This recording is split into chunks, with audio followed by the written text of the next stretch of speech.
All right, we're back. After a brief vacation hiatus, we are back with more Last Window, The Secret of Cape West, which has a name's go, has nothing to do with its predecessor, Hotel Dusk, Room 215, but here we are, continuing the story of Kyle Hyde.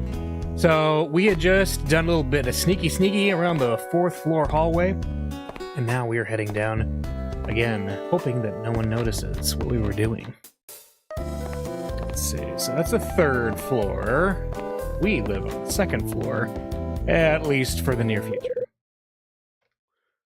You damn fool! I can hear some raised voices coming from further down the hallway. What's going on here?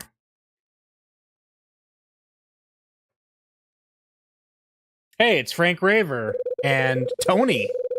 Looks like Tony and Frank are having a bit of a disagreement about something.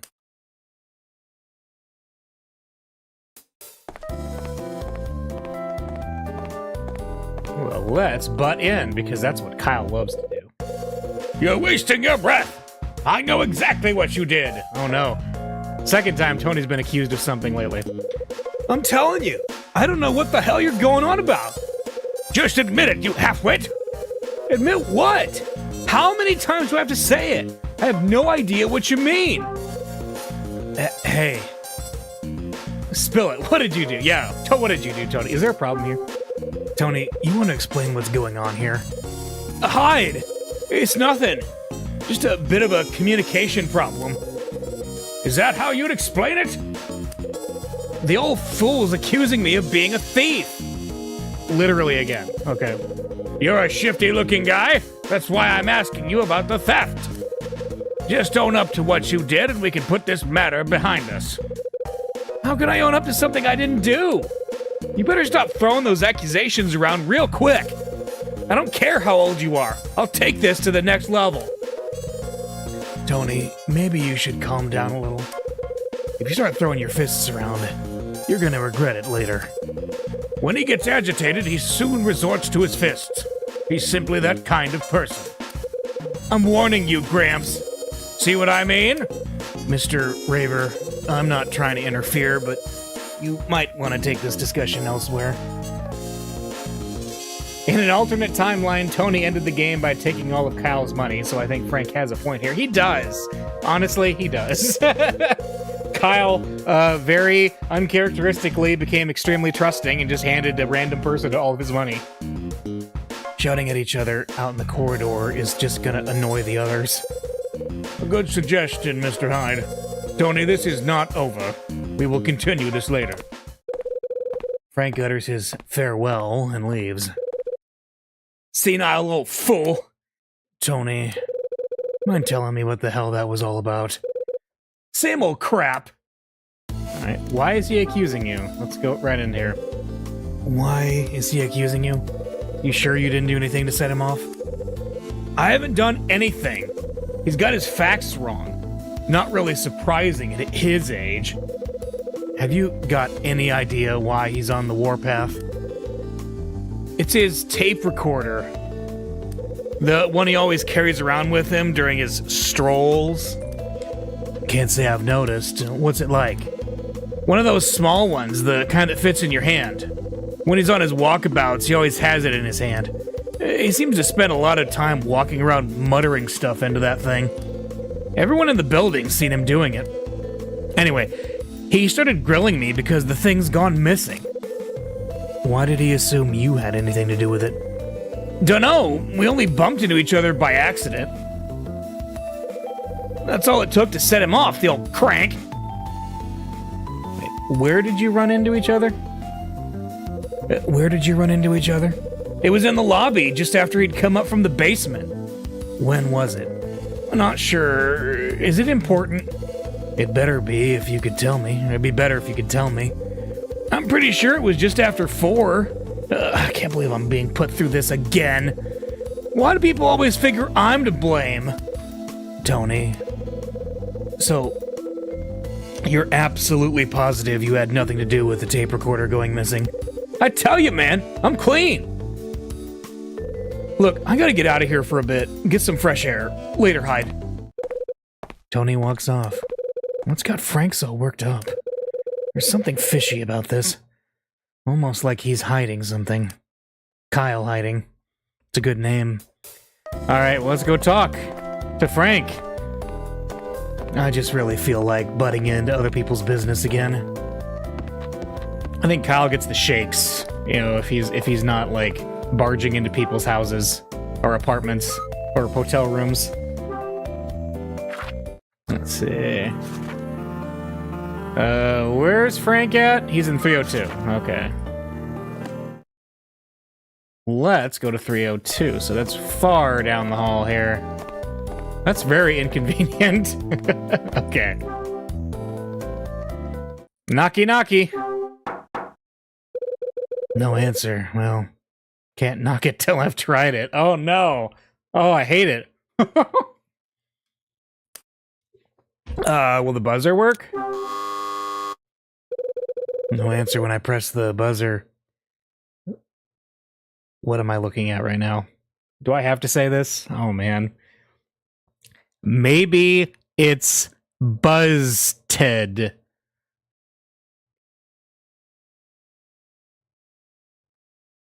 Okay, we're just gonna move on from that. All right, we're going downstairs, I guess. Did Frank go to the was it Lucky's Diner? It's been a couple weeks, but I think I remember. Yeah, Lucky's Diner, right? Let's see. Maybe we can run into Rex Foster as well. The Vulture. Or maybe he's off harassing Spider-Man right now.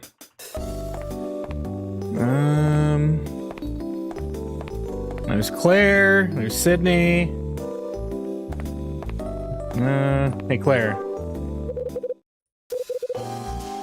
Is this anything? Okay, that's the same dialogue they had, so, okay. So Frank is not in his room. But where did he go?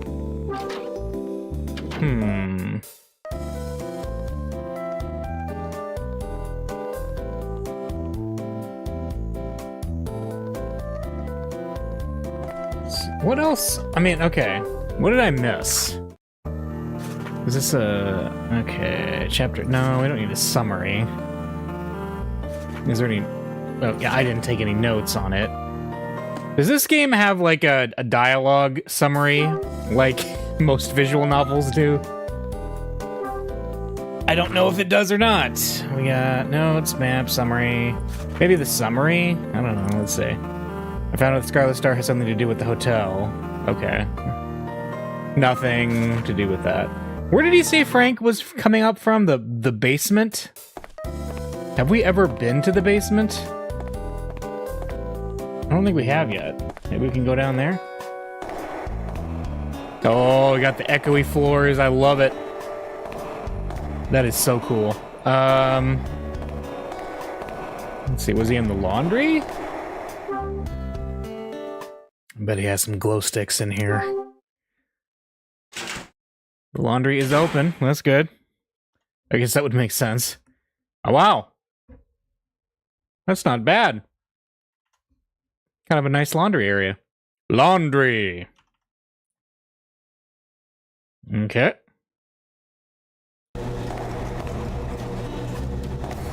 What is this? Okay. Some empty bottles of detergent have been left on the table. Someone's just been leaving their empty bottles lying around. Bet it was Tony. Tony. You Oh, what's this? What's that? Is there something under the table? Could it be? It's a tape recorder. Yep, it's a tape recorder. It appears to be slightly cracked. Possibly from dropping it onto the floor. I pick up the broken tape recorder. It must have cracked when it fell from the table. Guess I better return it to its owner. Okay. Yeah, back in the day, I had one of those. And it was a lot of fun to play with. Let's see, broken tape recorder doesn't have a tape in it. Using this here isn't going to be all that helpful. Alright, well let's go use this as a jumping off point to confront Frank about his traumatic past. Okay.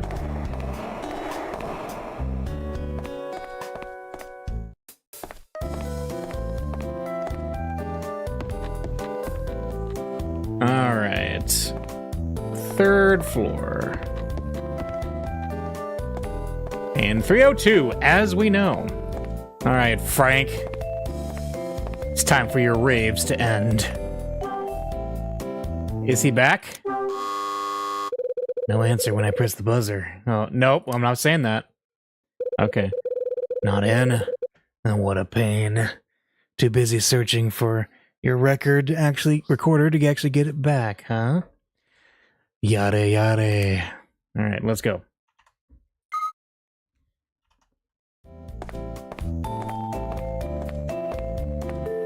Oh, wait. It's my pager. That's right, I still have a job. Time to head back to my room. Ed, got anything new to throw at me, I guess?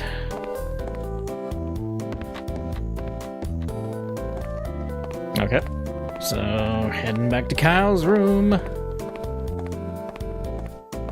Alright. I should have remembered what floor he was in, because the whole idea is that Frank lives right above Kyle. And that's why Kyle hears him stomping around at night.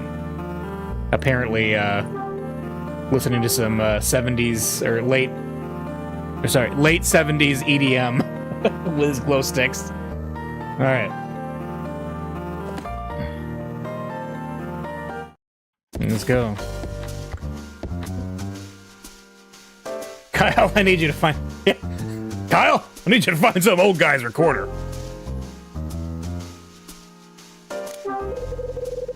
We don't need an answer. I just realized answer phone is very British as well. Like, that's definitely a part of this, having been localized in the United Kingdom. Time to get Rachel on the phone. Red Crown, how may I help you?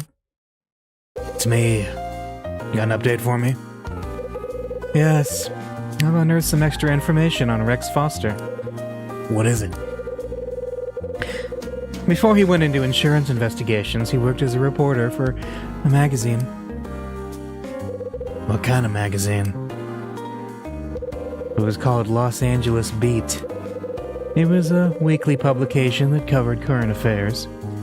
Looks like it was pretty classy, too. How does a guy working for a decent magazine like that end up doing dirty work like this? That's the question. You got anything on the hotel? Not yet, I'm afraid. I still got a few leads to follow up on, though. Understood. I didn't mean to have you work through Sunday, Rachel. It's no problem. I didn't have any plans anyway. Plus, it's nice to hear your voice. Yeah, yours too. I'm a cool guy. Cool guys don't say bye. I nearly forgot. I better go and see if Frank's back. I just hope in the time it took for that very short phone conversation that he got back. Let's go.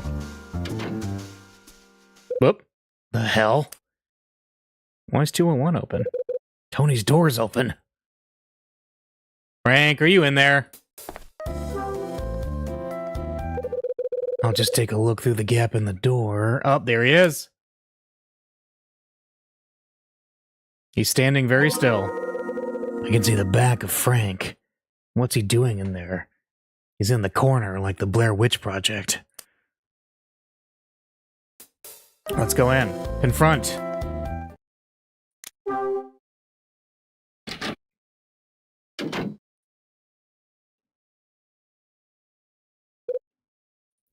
Damn!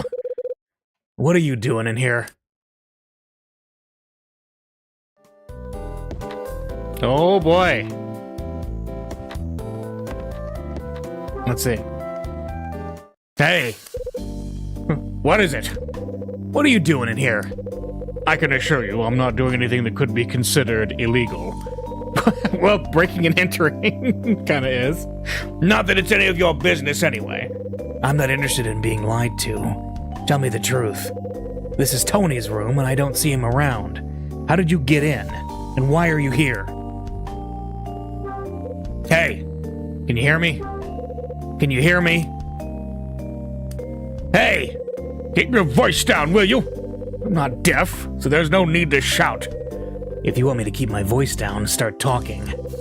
What are you doing in Tony's room? Searching.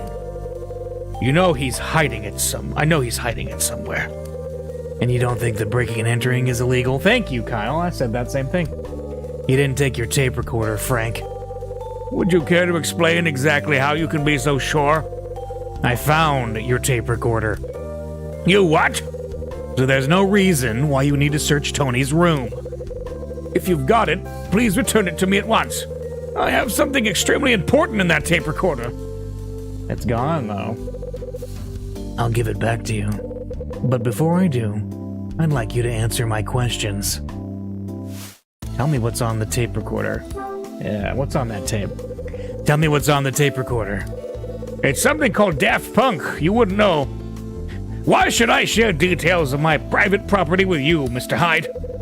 Now you listen to me, old man. But more importantly, how did my tape recorder come into your possession in the first place? How was your childhood? Yeah, tell me about your childhood. Hey, Frank, you mind just sitting on Tony's couch? This is gonna be a while.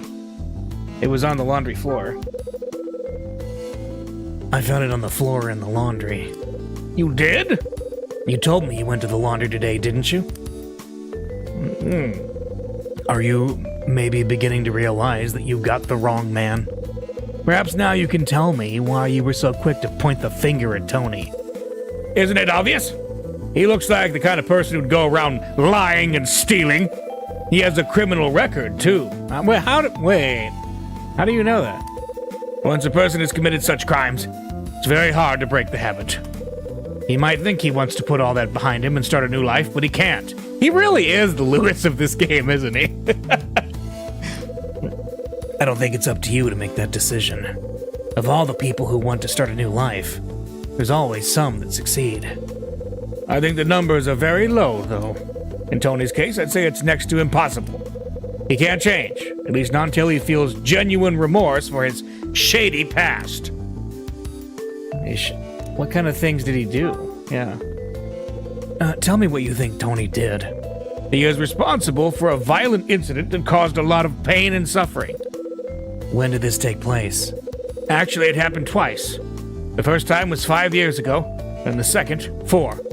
He was also arrested for theft, but there wasn't enough evidence to convict him for it.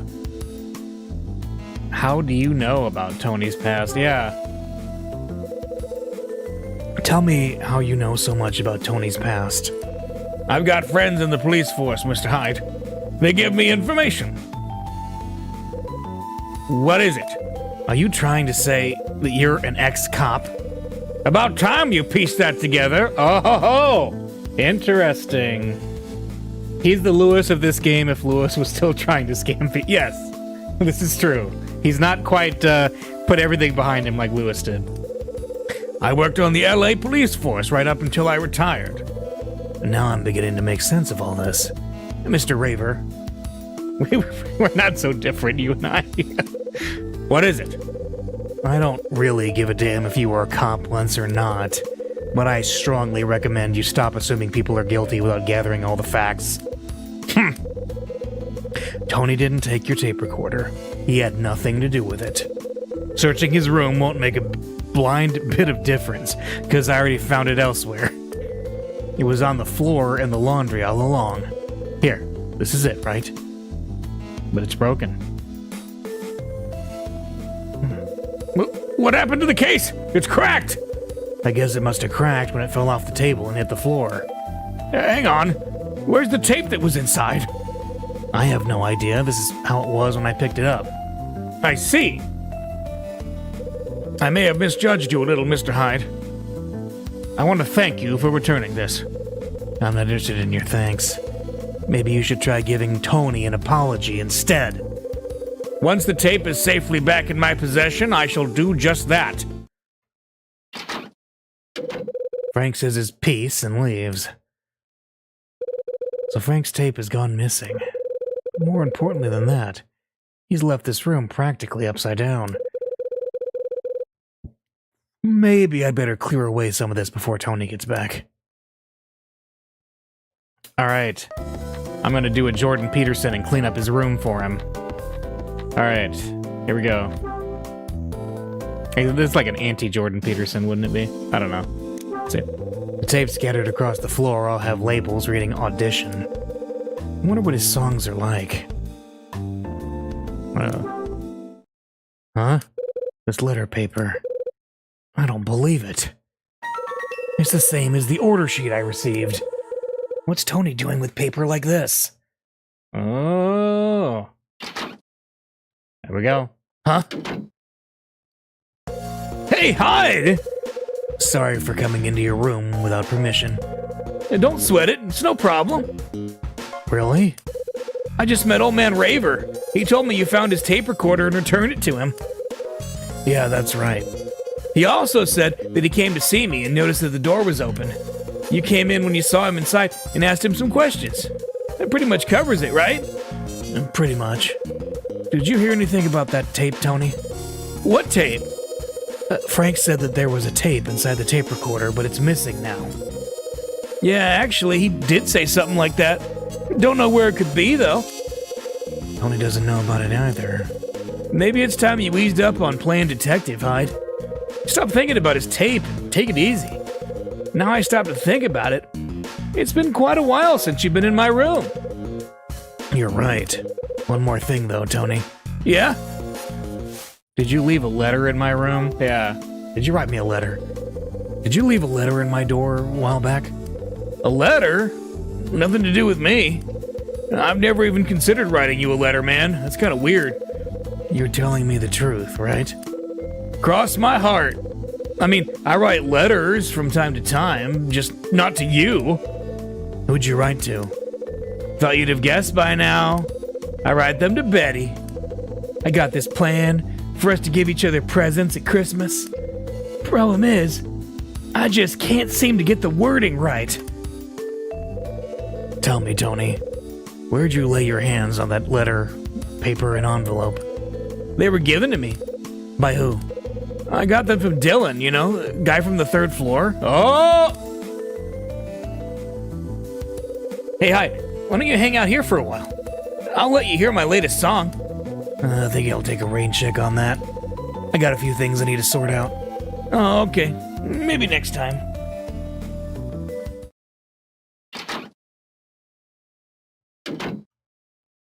All right. So, we go back to 202, or do we go to Dylan's room? I think we go to Dylan's room, right? And he is in, was it 305? Let's double check. Dylan Fitcher, questions asked, paper and envelope, lives in 304. Okay, yeah, let's go talk to him. The time has come for Operation Dylan. Once again. Nope. Huh? There he is. Hi, Mr. Hyde. Dylan, I wanted to ask you something. Ask me something. What is it? Did you write me a letter? No, did you give Tony the paper and envelope? Yeah. Did you give Tony letter, paper, and an envelope? Yeah, that was me, all right. Is there some sort of problem? I just wondered where you got them from. Actually, they were given to me, too. I got them as a present for all my hard work. They were from Mrs. Patrice. You got them from Mags. Ah. I figured I had no use for them, so I passed them on to Tony. I see. So you haven't put a letter in my door recently? A letter? Certainly not me. Why would I be writing you letters? And if I have something I need to say to you, I'd rather just come and say it. Yeah, I expect you would. Why are you asking anyway? It's nothing. I was just thinking about something. If you're really curious about something to do with that letter set, maybe you should pay a visit to Mrs. Patrice and ask her directly. In fact, I was on my way there. Shall we pay her a visit together? Together? Well, I have to see her anyway to return something I borrowed from her. Come on, let's go. Fair enough. All right, Dylan has joined the party. Here we go. And there she is. Margaret's front door.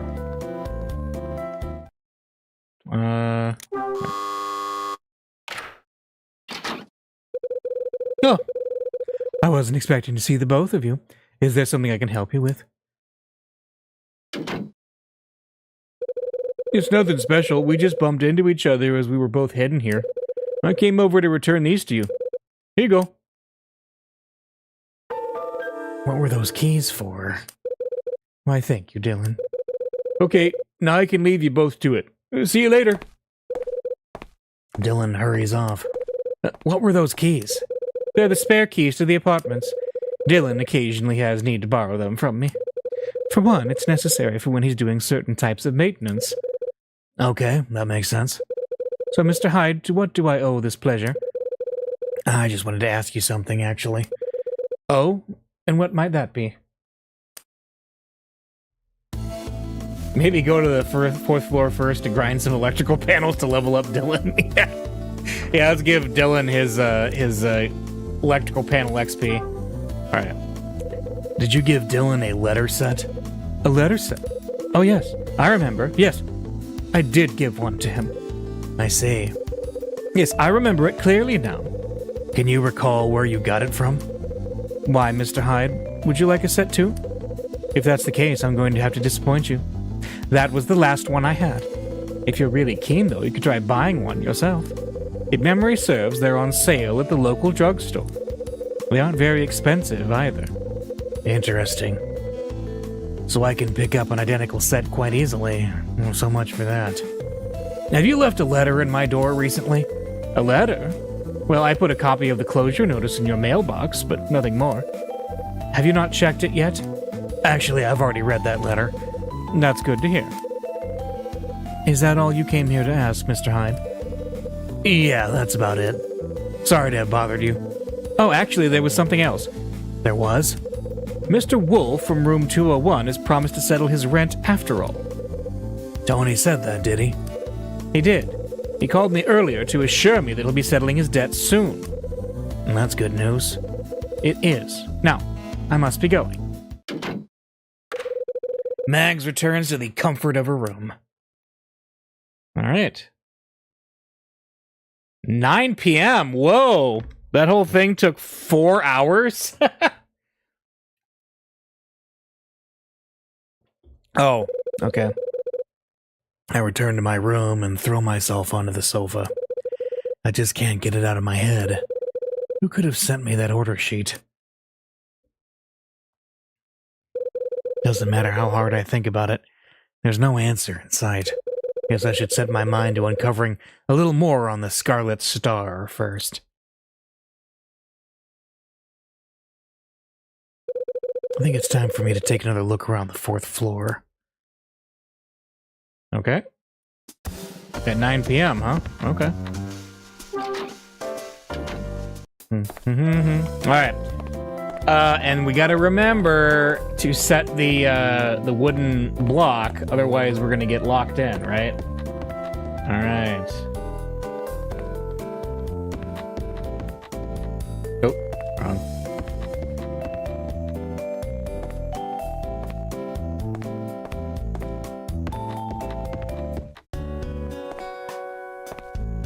Wait, it's already open.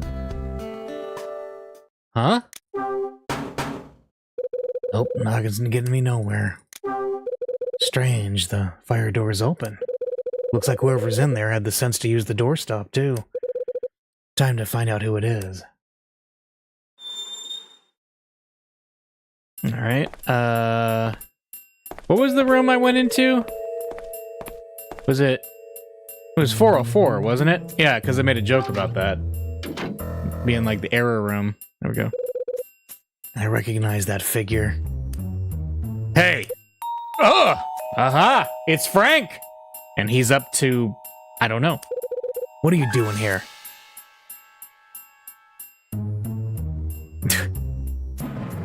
Don't even try it. I'm gonna get it out of you. Mr. Raver, what brings you all the way up here? And just how has that got anything to do with you? It hasn't, but isn't the 4th floor off limits to everyone? I am well aware of that. But I could ask you the same question, Mr. Hyde. Why are you skulking around where you shouldn't be? I kind of stumbled up here, and it didn't take me long to see the fire door was open. I thought Dylan must have been inside, so I poked my head in. Except I didn't find Dylan. I found you. So I'll ask you again. What are you doing up here?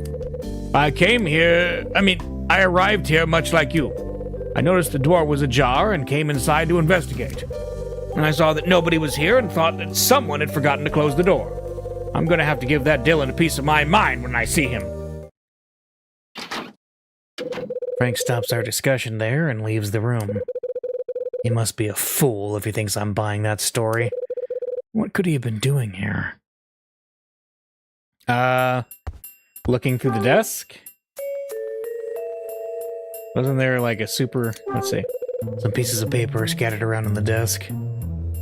And these are all sheets of Hotel Cape West's headed writing paper. Alright. What else? One of the desk drawers is open. Seems to be empty. Huh? There's an imprint of something at the back. What could have been kept in here? A box? Possibly? Some large bundles of old newspapers are stacked up in the corner.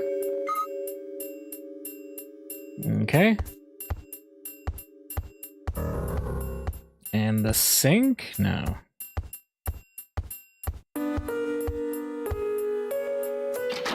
Oh. Huh? What? Tony? Hey, hide! What are you doing all the way up here, man? I could ask you the same question. Yeah, well, I have... You have what? Damn it, man. I'm no good at keeping things secret. Spit it out, Tony. What are you doing up here? Okay. I'll tell you, but first, tell me your reason for being up here. I mean, you must have a reason, right? Not really. Just taking a stroll. A stroll? You? Yeah, is that a crime now? I figured it'd be nice to see this floor before we all have to move out. When I got to the top of the stairs, I saw that the fire door was open. Now isn't that weird? That's the same reason I'm here. I love it. I'm lying to you too. I hate to ask, but could you make yourself scarce this time? I want to take a look around here, but I want to do it alone.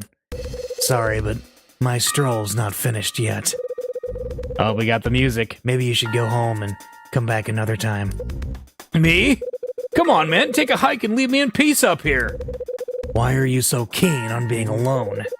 Just trust me on this. If you hang around, it's all gonna go wrong. And I won't get the cash. Cash? What cash? Just forget about that. It's my business. I'm getting a pretty clear picture of you, Tony. You call Mags to tell her the rent's coming soon. Also, Betty's thinking you're gonna buy her a snazzy Christmas present. Where's all this money coming from? It's my business. It's got absolutely nothing to do with you. How are you getting all the money to pay for these things? I got something lined up, that's all. What have you got lined up? What's with you, man? Are you deaf? Hey, you planning on ripping somebody off? Yeah! You planning on ripping me off? No, you did that in another timeline. You planning on ripping somebody off? Would I do a thing like that? Oh, boy. Tony, you'd better come clean or else. Hyde, wait a sec. I haven't done anything yet. What, yet? Ooh. So why are you hanging around up here? Look, Hyde, I'm begging you. Let's have this chat another time. This time I have to be alone. Just turn around and leave, will you? And you expect me to just do what you say? Please, Hyde. If you don't take my advice, things could turn nasty up here. Turn nasty? Who's planning on paying you a visit? I can't tell you that. Let me guess. You're expecting Dylan. No, Frank. You're expecting Frank, right? Yeah. Please, go back to your room. If you're here when he turns up, my plan's gonna disappear in a puff of smoke. Alright, so are you planning something? You are planning something. Just what the hell are you up to? I can't tell you. I just can't. Just what is Tony hiding? I don't have enough of the facts to pressure him further. What's this plan you're talking about? How about that? So what's this plan you're talking about? I can't tell you. I just can't. Just what is Tony hiding? I don't have enough of the facts to pressure him further. Okay, well what am I supposed to do? Do Do I leave? Tony, wait here for a while. Hide?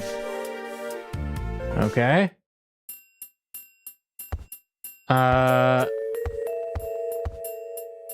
Do we go talk to Frank? Like, okay. I remember we had to do this once with, Tony's still inside. I better leave this open. No, I'm gonna lock him in, so he can't go anywhere. Alright, let's go talk to Frank in 302. Yeah, we had to do this with Jeff Angel in the previous game. I remember we had to like leave at one point and go talk to somebody else. Or read a newspaper. I'm getting in here, it's locked tight.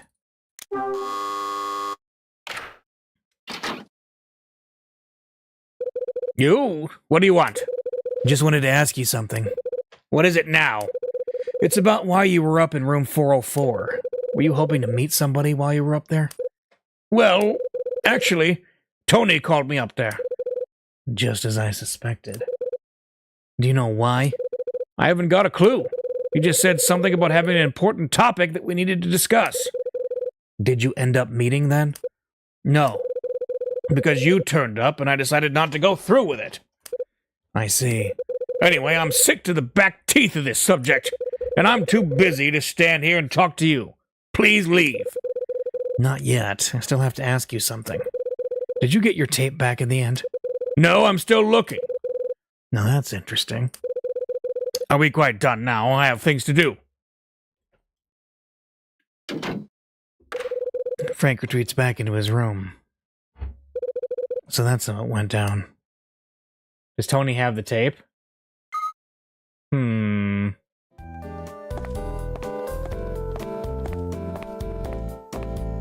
Okay.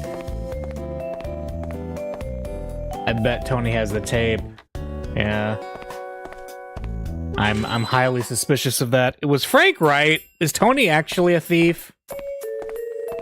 Alright. Hey, what is it? Let's see. So what's this plan? Let's talk about the plan. Plan, I can't tell you. Out with it. You're not doing a very good job of hiding it anyway. What? You're planning to send Frank to the hospital. No, extort money from Frank. You're planning to extort money from Frank. No! The old man told me everything.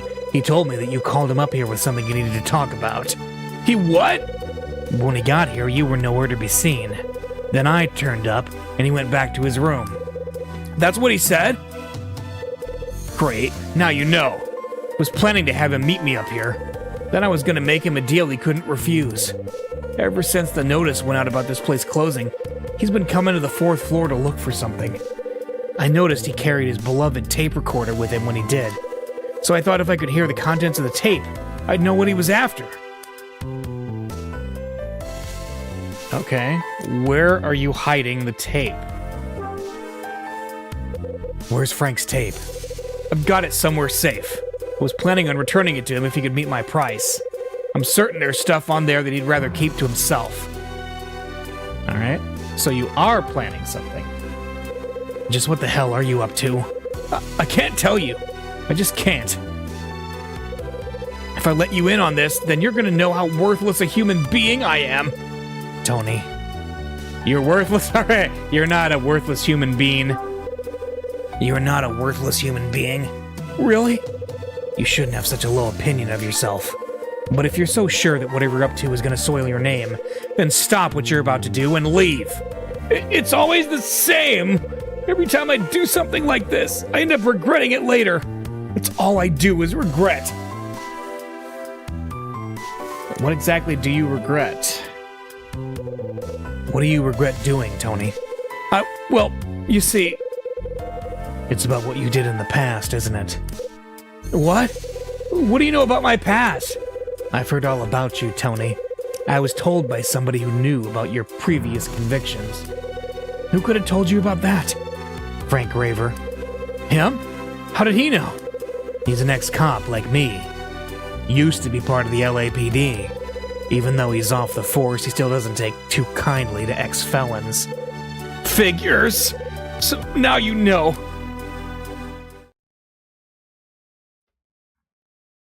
Okay. Can't believe I've been such a fool. Yeah, you're pretty much redefined stupidity this time. You really need to think more. If you spend as much time on your music as you do on these crazy schemes, you might actually get somewhere and make some money. Threatening people with violence just doesn't suit you, you know? It's always the same old story. I end up doing stuff that isn't really me. That's how I managed to hurt the 2 people you heard about from Frank. I just started selling some of my music then, too. My manager squandered the money we'd made from the concert, and I just saw red. Can't say he looked very pretty after I'd finished with him. The second time involved some street punk. There was a diehard fan who didn't stop listening to my stuff, even after the first incident, and this punk started wailing on the guy. I jumped in and sent the punk to the hospital. This time I didn't get off so lightly. The record company severed my contract. From then on, all my efforts have amounted to next to nothing.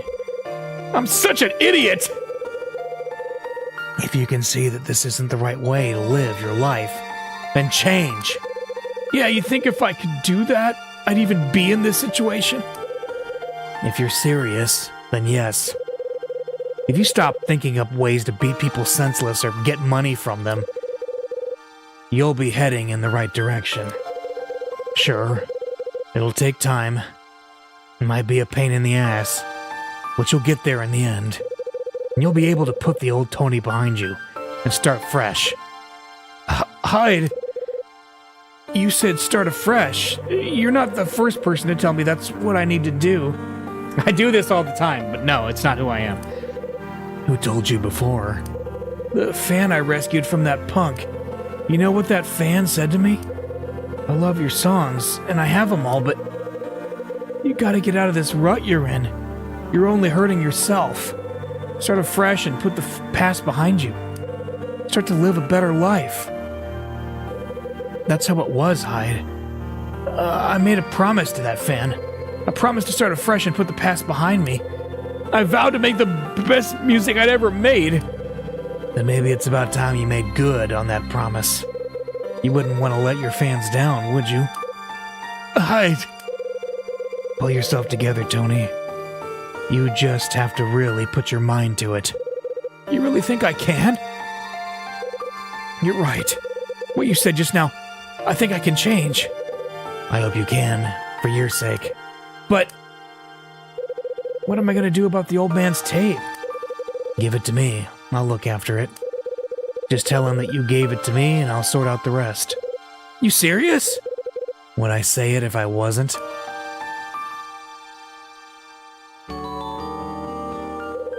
Tony gives me Frank's tape. I'm counting on you, Hyde. I'm gonna head back to my room.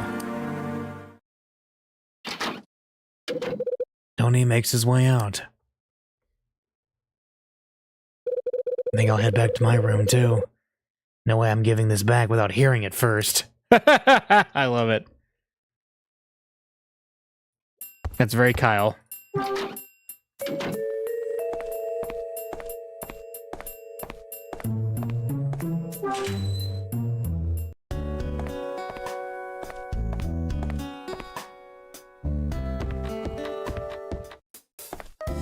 Alright, we gotta go to Kyle's room, and then we will listen to the tape.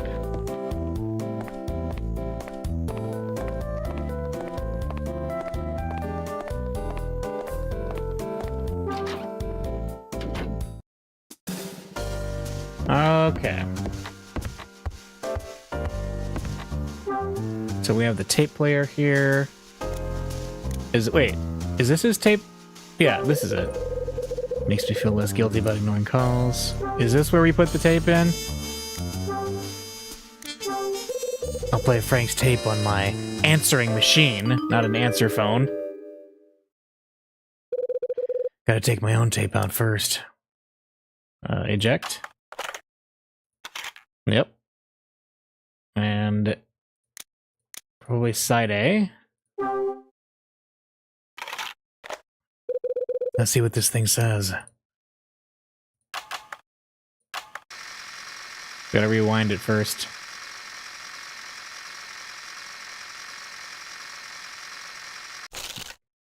What? Damn. What? What happened? Did we break it? Oh, crap. I broke the tape. Oh, no. Damn, that's gone and done it.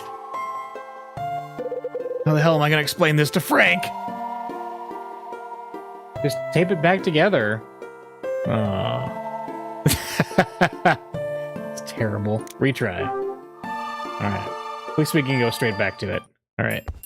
We got the tape. Let's head back down. Alright.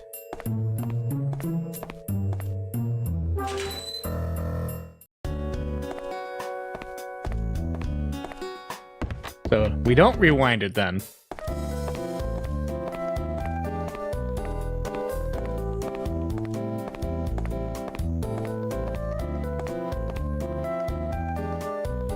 Oh. Wait.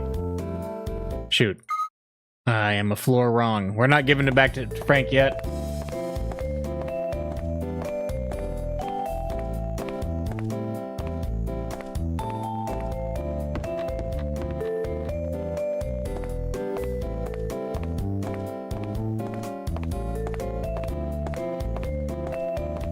Okay.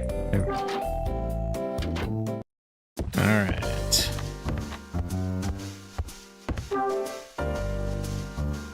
Now, we'll use Frank's tape. I'll play Frank's tape. Alright. And gotta take my tape out. Yep, eject. And let's do side B. And play. We're not going to rewind it. Okay. Again on the ho we coherent. This thing broken or something? Let's see. Oop. Let's see. What about now? Ah! 13 years ago, a person died at Hotel Cape West. The deceased was Kathy McGrath. Ah. The voice of an elderly man comes on the tape. Investigation memo number 0083. That's Frank's voice, all right. The state of the 4th floor just as it was 13 years ago. My initial sweep of room 404, where Kathy McGrath's body was found, is complete. Before vacating this building, I must find the lost items connected with Condor. Kathy McGrath. That's the name of the victim from the murder 13 years ago. Now I know that it was room 404 that her body was discovered in, too. Looks like Frank has been looking into the events of the murder that took place. But what does he mean by lost items connected with Condor? What does he mean?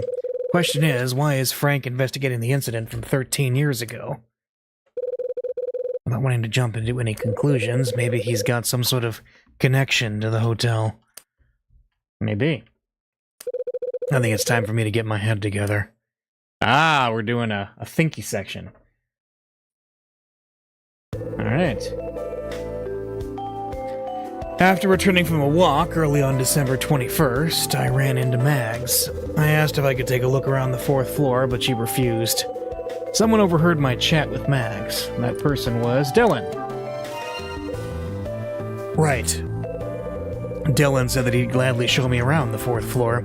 We agreed to meet up there at 4 o'clock. My pager started beeping, so I got Rachel on the phone. She had some new information about the murder in the hotel from 13 years ago. She revealed that the person who discovered the body was Peter Rivet. Right. The person who discovered the body was none other than Peter Rivet, who just happened to be Marie's husband. Armed with the information Rachel had given me, I went to question Marie. She talked about accusations of insurance fraud and about her husband and brother. From this chat, I learned that Mike, her brother, saw the body as well. I also learned about secret code, Rex's contacts, where the power of the 4th floor. No. A secret code used in the hotel. Yeah, right. Marie let slip that the hotel staff used Star as a secret code word.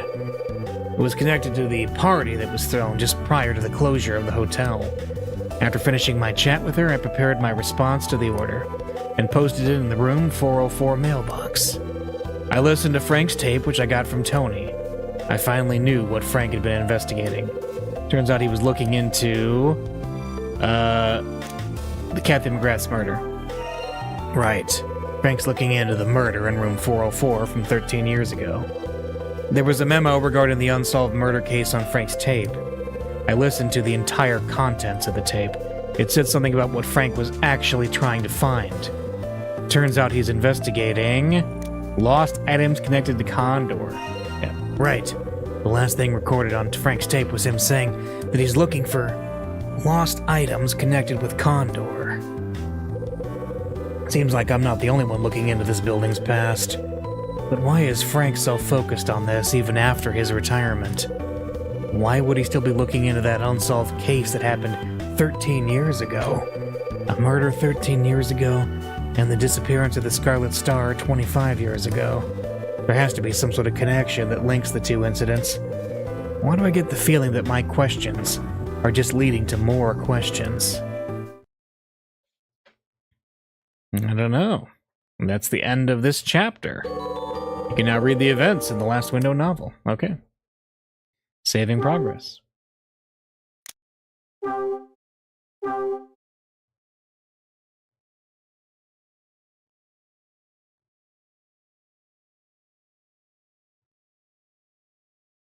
All right.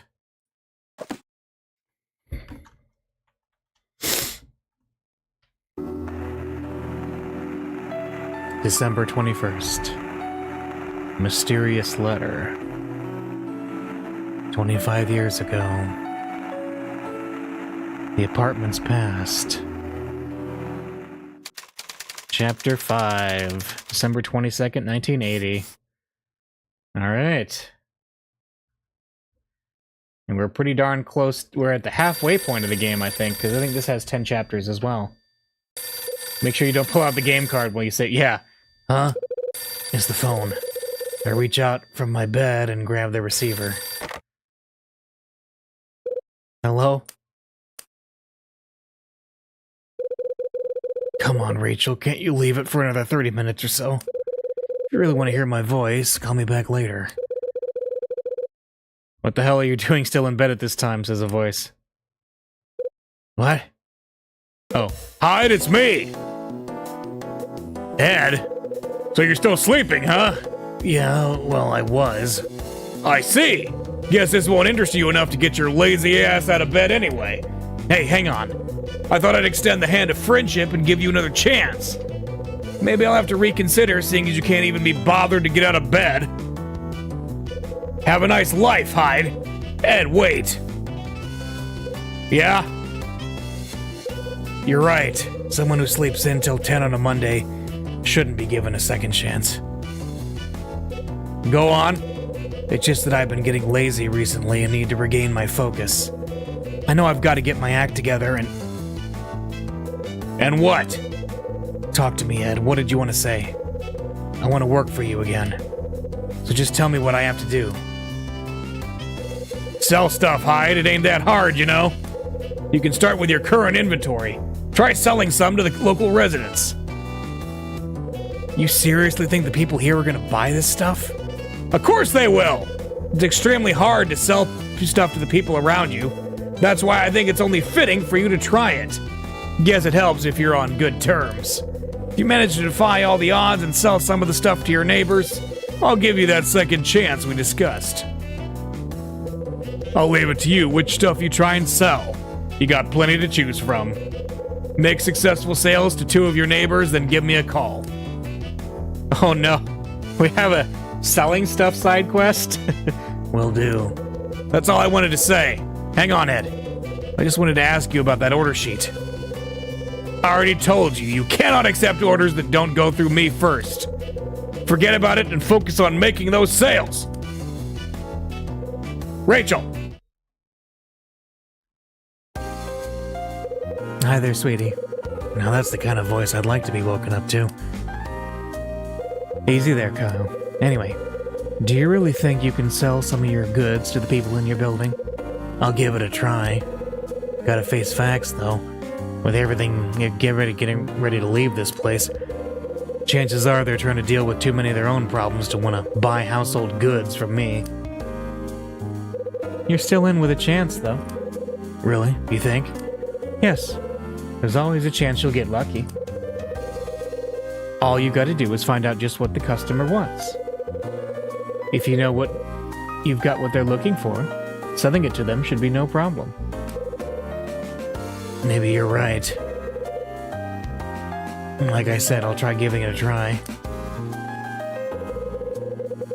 I'll be keeping my fingers crossed for you. I'm keen to see how you do in this. Great. Hey Kyle, have you found a new place to live yet? Still looking. If I can't find a place in time, maybe... Absolutely not. The space in my room's already spoken for. It is? Yes. Mila's coming home. Is she now? Well, that sounds good. She's coming back from art college for the winter break. Mila Evans. I met her for the first time about a year back. It was when I found myself holed up in a joint called Hotel Dusk. She was in bad shape and had lost part of her memory. She got mixed up in something when she was young and had no memory of it. Spent 10 years laying on a hospital bed in a deep sleep. Now she's all alone with no relatives to look after her.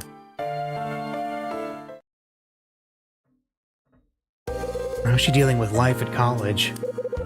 Well, I can't say it's all going super smoothly, but she's not slacking off. She seems to keep a lot to herself, though. She says she'd rather not bother us with it. Kyle, I think she's come home so she can see you again. She gives the impression she's got things to say, but only wants to share them with you. I'll let you know when she gets here. Got it. Thanks, Rachel. There's something else I want to ask you. What is it? I need you to check up on the word condor and see if it's connected to anything special. Condor? I'll certainly look into it. I'll get you on the phone as soon as anything turns up. And that's what I was hoping you'd say. I'd better go. Good luck with the sales, Kyle.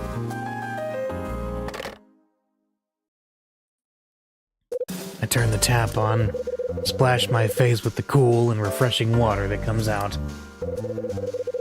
Choosing what to wear doesn't take me too long. It's all the same outfit. Now to figure out a way to entice the other tenants to buy some of my stuff. Might be a good idea to find out exactly what I got with me. Alright, is it over here? In this crate, right? There's a cardboard box under the table with the Red Crown logo on it. It's full of the crap I'm supposed to sell. We got... What's this? A tin of wax. This thing will make anything shine like the sun, apparently. A solar calculator. Stores sunlight and uses it to power the calculator. Something. Not cheap, though. A little pocket camera. It's portable and easy to use. Wish I could afford one. Surface cleaner. Only Red Crown is cheap enough to sell surface cleaner in a miniature tin like this. A doorknob set with a lock. Selling doorknobs door to door? Is this ad's idea of a joke? A snow globe. How festive. You shake it and it looks like snow's falling on the little house inside.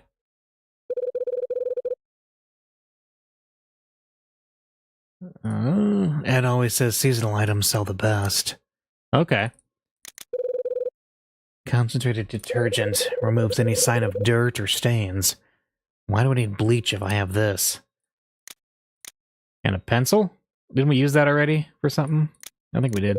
A pen that writes in invisible ink. So whatever you write down disappears after a while. Right. How do you make it appear again? Powerful bleach. Gets rid of stubborn stains in an instant. Not to be used on colors or patterns. So it's useful in white stuff. Great. And why does it stink of strawberries? Okay. Looks like there might be some saleable items in here after all. Might as well take them all with me. I empty the entire contents of the box and take them with me. Huh? Wouldn't you know, it's the phone again. I'm so popular these days. Alright, let's go answer it. My phone's ringing. It says, hello, Kyle. Mom? Oh. So that's where you are. I just called Red Crown, but you weren't there. They told me you were taking a short vacation. Yeah. You seem to be taking a lot of time off, Kyle. Is everything okay?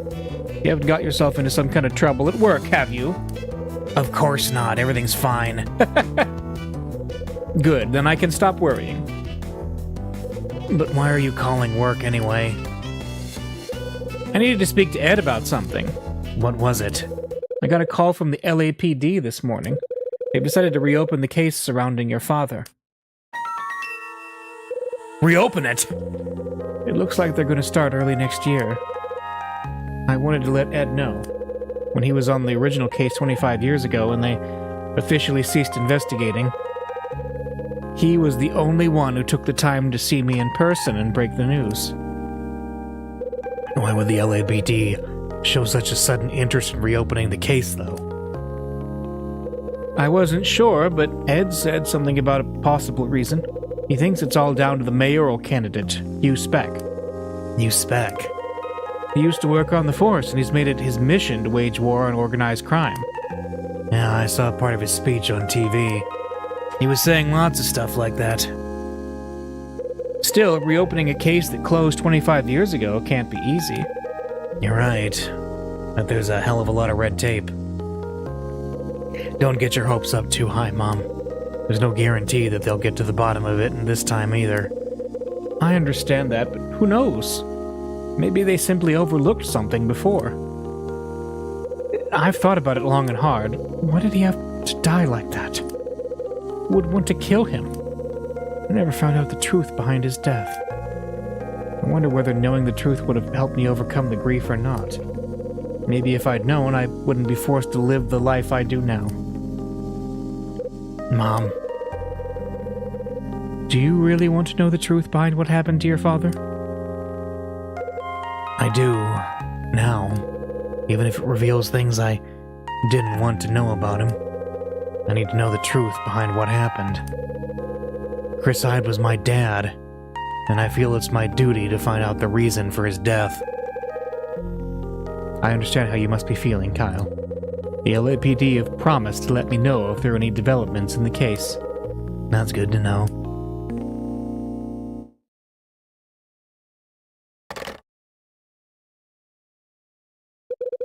So they're reopening the case about my old man. The chat with my mom brought back what Rex said the other day. I somehow know that if I can locate the Scarlet Star that went missing 25 years ago, it might be bringing me closer to finding out how my dad died. Okay, I think it's time to try and complete Ed's little assignment.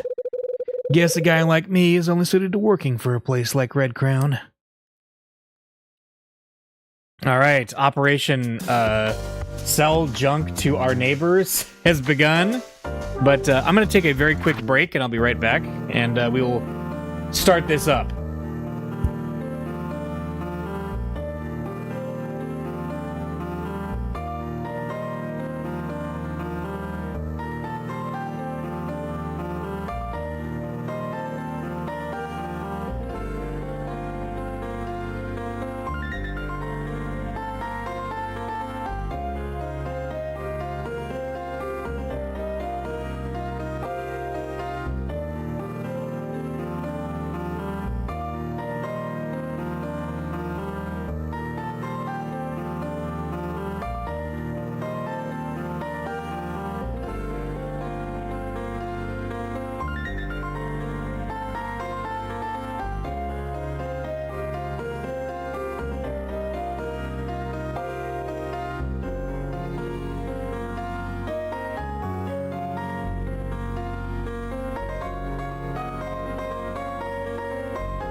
right, let's get to it.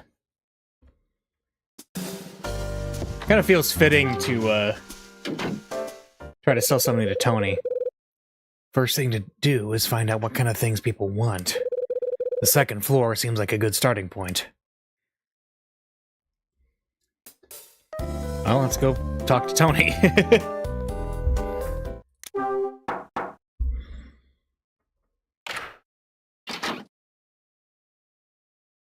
Well, if it isn't Hyde! How you doing after our chat yesterday? Not great. I couldn't sleep very well after what you said. In fact, I ended up cracking open a bottle of bourbon I'd been holding on to. You got a nasty hangover, huh? Yeah, you could say that. I got through the entire thing. Did some hardcore thinking. Turns out, I managed to solve a few issues I've been having, though. Yeah, like what? Well, for one, I realized music's my reason for living. Good to hear it. Did you come over just to see how I was doing? That's one of the reasons. What else did you want, then? Is there anything... Want to buy it? No, that's a great way to open. Is there anything bothering you? Is there anything bothering you? Bothering me? You know, like you've run out of something and you need some more. Run out of something? Can't think of anything I need to go out and buy. Looks like I'm losing this one. I've just remembered! Remembered what? There was something I was thinking about buying. What was it? It's something I can use on a guitar. Tony. Guess a guitar is pretty valuable. A guitar is an invaluable piece of equipment to a person in the music business. Musicians may make a lot of sacrifices when they're short of cash, but they always be willing to buy something if it's for their guitar. You got that right. I'm glad to know we see eye to eye for once, Hyde. We do? I'm looking for something to put the shine back on the old guitar. There's an audition coming up, and I gotta get it shining before then. My guitar is in pretty bad shape. Real filthy, you know? The stuff I was using before just ran out right before this audition came up. Put me in a real fix. The problem is, these things cost money, and the kind of stuff I'm after is expensive. Be good if there was something cheaper available. There is, Tony. I love this. Really? You've got something like that? There you go. The wax.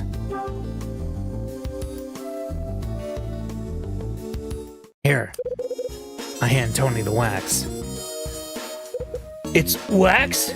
It's a brand new product that's guaranteed to put the shine back on anything. Just apply some of this and it'll be gleaming in no time. So this will work on my guitar too? Absolutely. Bet this stuff doesn't come cheap though, right? I thought you'd say that. Thing is, this stuff's very cheap. How cheap? Only $3. $3? It's a deal! Thanks. Here's your cash. Nice doing business with you. I received $3 from Tony. Be seeing ya! Amazing. Tony goes back into his room. Not too shabby. Glad Tony decided to take one of my items off my hands. Now I just gotta make a sale to one more person, and I'll prove my commitment to Ed. Alright. Okay. Let's see. Well, let's see. Let's think.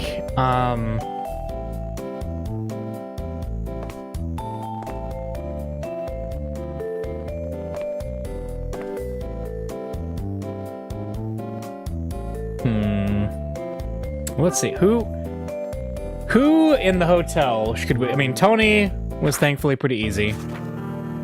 We got the snow globe. Let's see. Dylan. I don't want to sell anything to Dylan. Tony. Maybe Marie? She's in 206? Yeah, let's see if Marie... We can sell her something. She's in 206. Okay.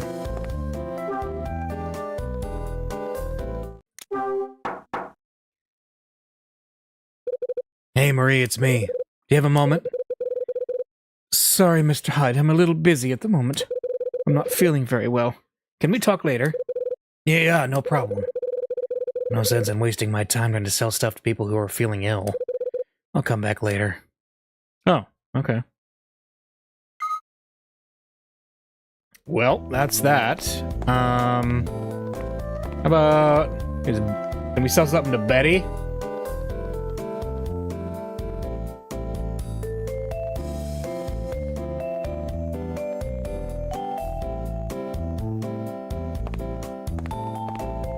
Let's see. Is she in 203? I think she is. No one's coming to the door. Is it not her? What? Hang on, I gotta double check. Let's see. Betty is in... Go sell the pocket camera to the vulture. Seriously, she is in 203. You know, that would actually be kind of great. Let me just go, hey, do you need a pocket camera? Nothing. Even bees get more attention from buzzing than I do. Kyle, you're such a card. All right. Well, let's head down and let's go talk to others. Yeah, you know, legit. Let's go talk to Rex. Huh? So, somebody's coming up from the basement. Oh, it is Betty. That's put me in a real fix. Everything okay, Betty? Oh, good morning, Mr. Hyde. No, everything's not okay. So, why the long face? Why the long face? Oh, is it that obvious? I'm not having a good day. Hey, Betty. Don't worry about it, Mr. Hyde. Betty hurries away after uttering those words. What's up with her? Oh, we might have a lead here. I kind of half want to go see if Rex is around so I can sell him the camera. See, is Rex in here? Oh, Mr. Hyde, come on in. Hi. Maybe it's just me, but you're looking a bit pale today. Can't say I've ever seen you look this way before. Is that so? Trust me, Mr. Hyde, when it comes to noticing the way my regulars look, I'm the best. Is there something on your mind? Don't worry about it. It's nothing. Are you trying to sell me something? If you say so. Don't know what it is about today, but all my customers have been down in the dumps. I noticed the same thing with Marie earlier. Oh! Interesting. Really? She looked down? Yes, not sure what the problem was, but she wasn't looking very happy. She definitely had the look of someone with something on their mind. I had Claire go over and talk to her. I figured it'd be easier for her to talk to another woman, you know, raise her spirits. Seems it did the trick, too. After they spoke, she did seem to be a little happier. If you feel like having a chat with me and getting something off your chest, feel free, and buy some food while you're at it. Sydney leaves after saying his piece. So Marie wasn't in a very happy mood when she was here. Wonder what she had on her mind. Aha! Aha! Well, let's see. Is Rex here? He's not! No! I wanted to sell him the camera. That would have been great. Alright. But no. Let's see. Claire. Claire. Talk to us, Claire. Yeah, rip. Hey, Claire. Hi, Mr. Hyde. Can I get you something? No, I'm good. Actually, I wanted to ask you something. Sure, go ahead. Do you want me to sell you something now? I heard you had a chat with Marie earlier. That's right, but how did you know that, Mr. Hyde? Sidney told me. He said that you and her were discussing something. Sometimes you just can't believe him. He sure does run his mouth off. What was Marie so concerned about? I'm actually worried about her as well, you see. Sort of. She seemed a bit upset when I went to her room a short while back. Really? She did? I guess she's got lots on her mind right now. Hey, Claire. Is Marie feeling bad because of her worries? No, what's Marie concerned about? What's Marie concerned about? It's about her safety. Oh! Like, she's had a guy break into her house and she wants a special door lock? I'm pretty sure it's something that all women living alone are worried about. She's particularly worried about her room only having a single lock. She really wants to find a way to increase her security. It really is the doorknob. Okay. Until she leaves. Unfortunately, I couldn't really offer any helpful advice. I wish there was somebody who could help her out. That's interesting. Hey, Claire. Thanks for letting me in on this. No problem, Mr. Hyde. Anytime. All right. Well, have I got a deal for her? Let's go.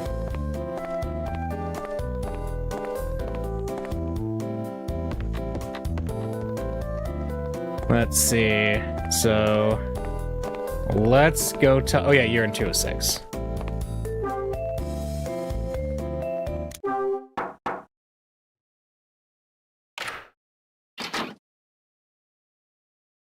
I'm sorry about before, Mr. Hyde.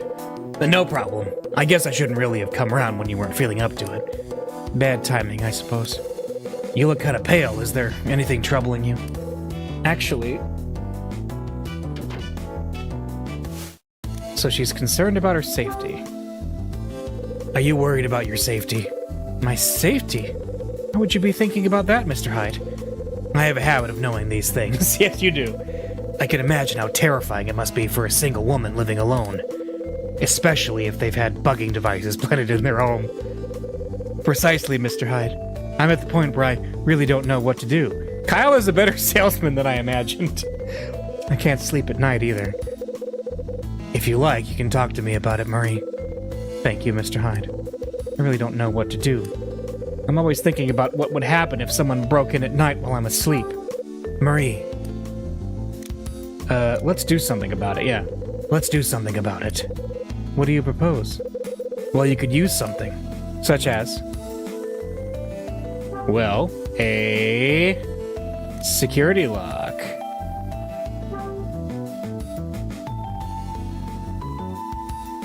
Here. I passed the security lock to Marie. This looks like a security lock for a door. It's one of the items I'm selling. It fits easily onto the door and lets you double lock it for extra security. If you fit your door with this, I'm sure you'll be able to sleep soundly at night. Do you think I can fit it to my door? Absolutely. But this must be quite an expensive piece of equipment, right? Not at all, it's only $3. Wow. In that case, I'll take it. Glad to hear it. Here's your money. Perfect. I received $3 from Marie. If you'll excuse me, Mr. Hyde. Marie returns to the confines of her room. That's taken some of the pressure off. I'm glad Marie decided to buy something.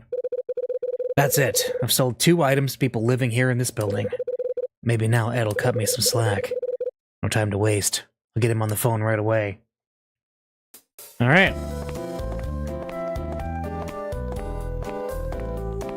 Yeah. Hey, Ed, I got you a whole $6. It's time for my job to come back.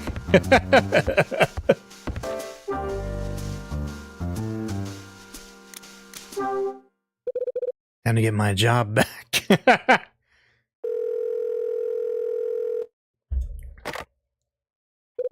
Red Crown, how may I help you? It's me. Is Ed around? Yes, I'll just grab him. What do you want, Hyde? Just wanted to let you know I've passed your little test. I sold some of my items to the people living here. You did you? Faster than I expected, too. I worked out what they needed and offered some suitable items from my stock.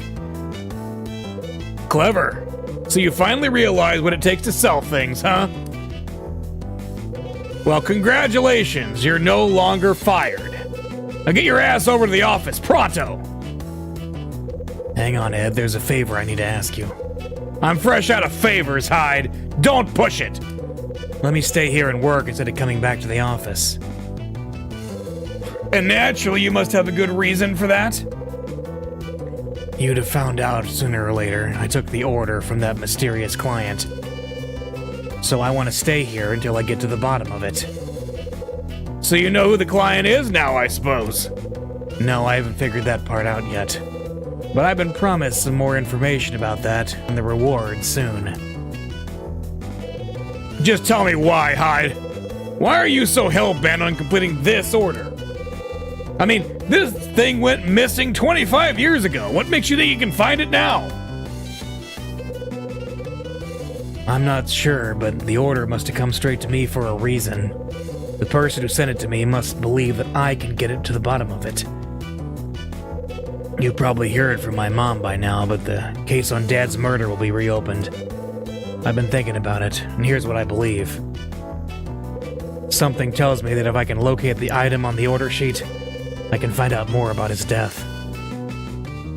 You mean you think this is all connected? Come on, you're reaching a bit, aren't you? Just call it a gut feeling. Gut feeling, eh? That's a Hyde I know, all right. Okay, you won me over. I'll let you deal with this order, despite my better judgment. The only condition is you come up with the goods without fail.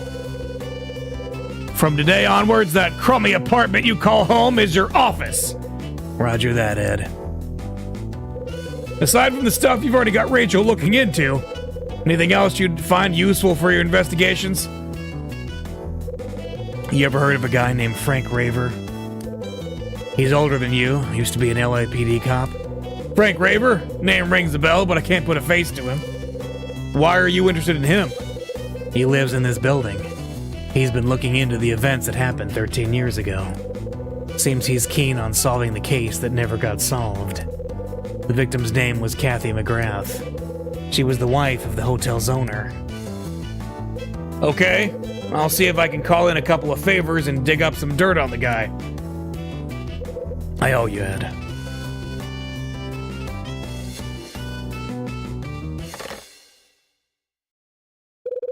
Things are looking up. Seems I can focus my efforts on that order now. Before I do anything, though, I'd better put all these things back in my box. Alright, it's 1. Not bad.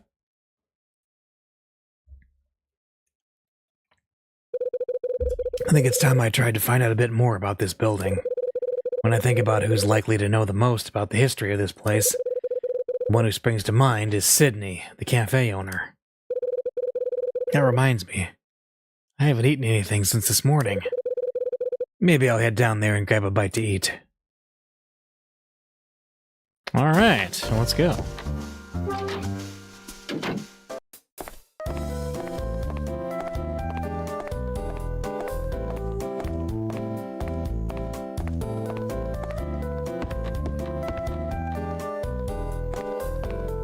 Well, the dreams of selling the camera to Rex Foster are over, but, you know.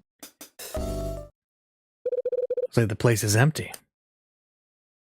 Hi there, come on in. Welcome to Lucky's Cafe. Hi, Claire. What's today's coffee? It's straight Mandheling. It's from Indonesia and has a distinctive aroma and a strong taste to match. Sounds good. I'll take one of those and a large plate of pasta carbonara. Let me guess. You want that with mushrooms and coarsely ground pepper? Perfect.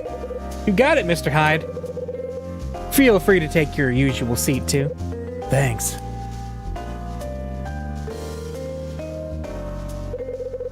It's been quite a while since I had lunch here on a Monday.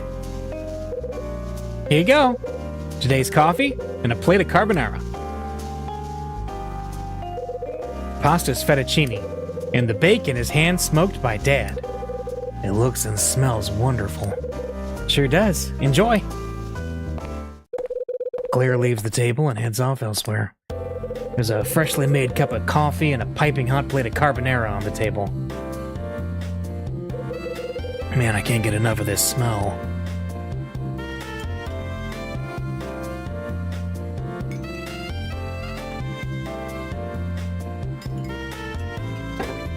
Somebody really enjoyed all the food stuff in this game. This is like, did George R.R. Martin Gist write this?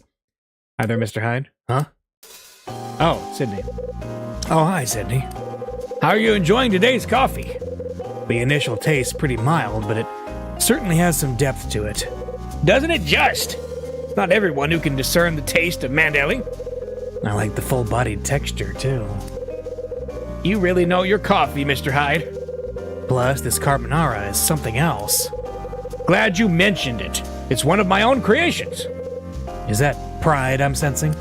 You got it. This place prides itself on the food as well as the coffee, you know? Friendly staff, too, and the best service you'll find anywhere around these parts. It's got everything. Be that as it may, I still can't believe we have to close the place at the end of the month.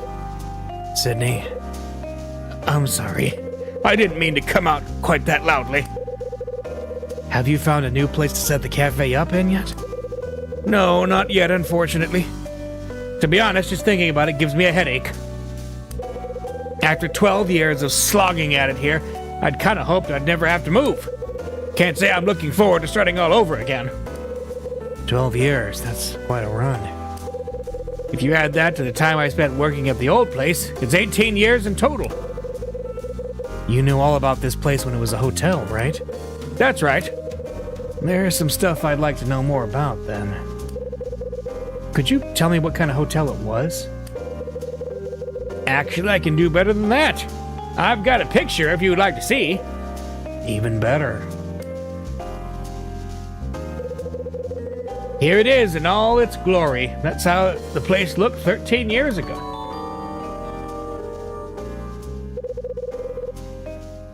I take the 1967 hotel photo from Sydney. Who knows, maybe a 13-year-old photo of the hotel will come in handy. Mind if I hang on to this for a while? Not at all. Just bring it back when you're done. Sydney says his piece and moves away from the table. 5 p.m. Holy moly, we were there for 4 hours? Oh no, he's back in his room. Okay.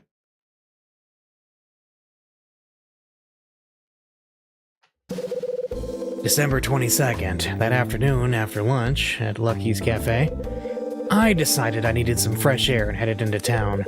It's that time of year again. Streets are packed with people looking for presents. Before I even know it, I've taken myself into a back alley away from all the commotion. It's not long before I find myself going into an old movie theater nearby. This place is great. It only plays classic films. This time it's a Western. Mean-looking guy with a heart of gold saves a village from bandits. Everyone loves him. The woman and the kid want him to stay, but he knows he's got to move on. Brilliant stuff. In a certain light, the profile of the star reminds me a little of my dad. I let out a sigh. By the time I leave the place, the sun's nearly set, and night is creeping in. Okay, that's why it's 5 o'clock, I guess. He didn't just sit there for 4 hours. Remembering my dad has left me feeling a little heavy-hearted. I shamble back home. The building looks decrepit, like it knows its days are numbered. I look up. I notice a light in one of the windows on the 4th floor. Is somebody up there?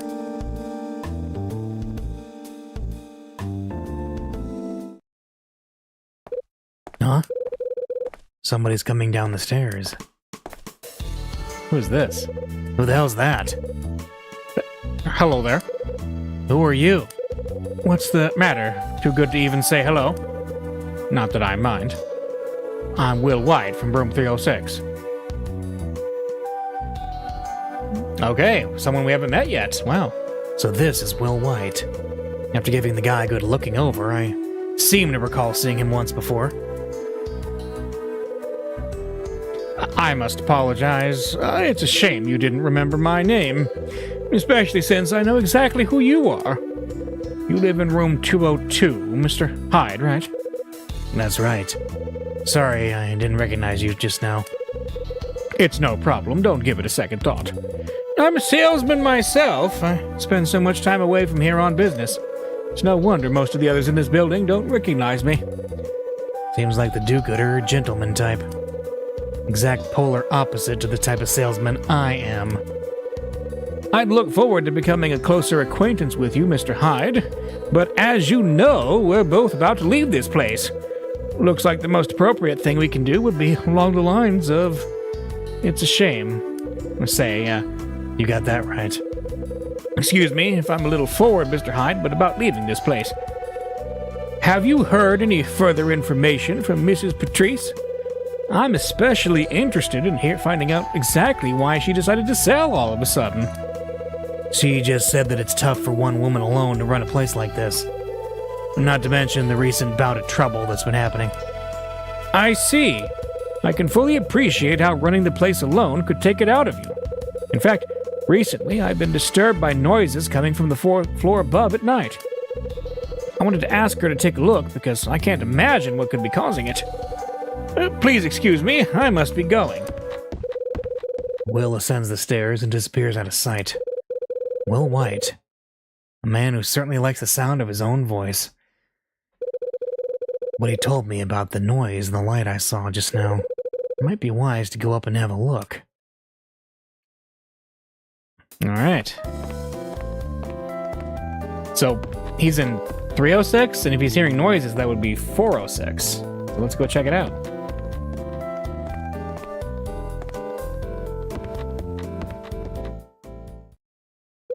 Huh? The door is open. The fire door is open. Let's go check it out.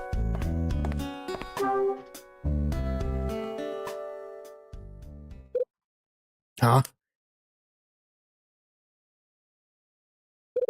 The door is open. 405. Oh. Or is it 405? Or no, it's 406, right? That he thought... Or no, is it 405? Well, let's go to the one that has the door open. We'll do that first. And then we'll look around elsewhere.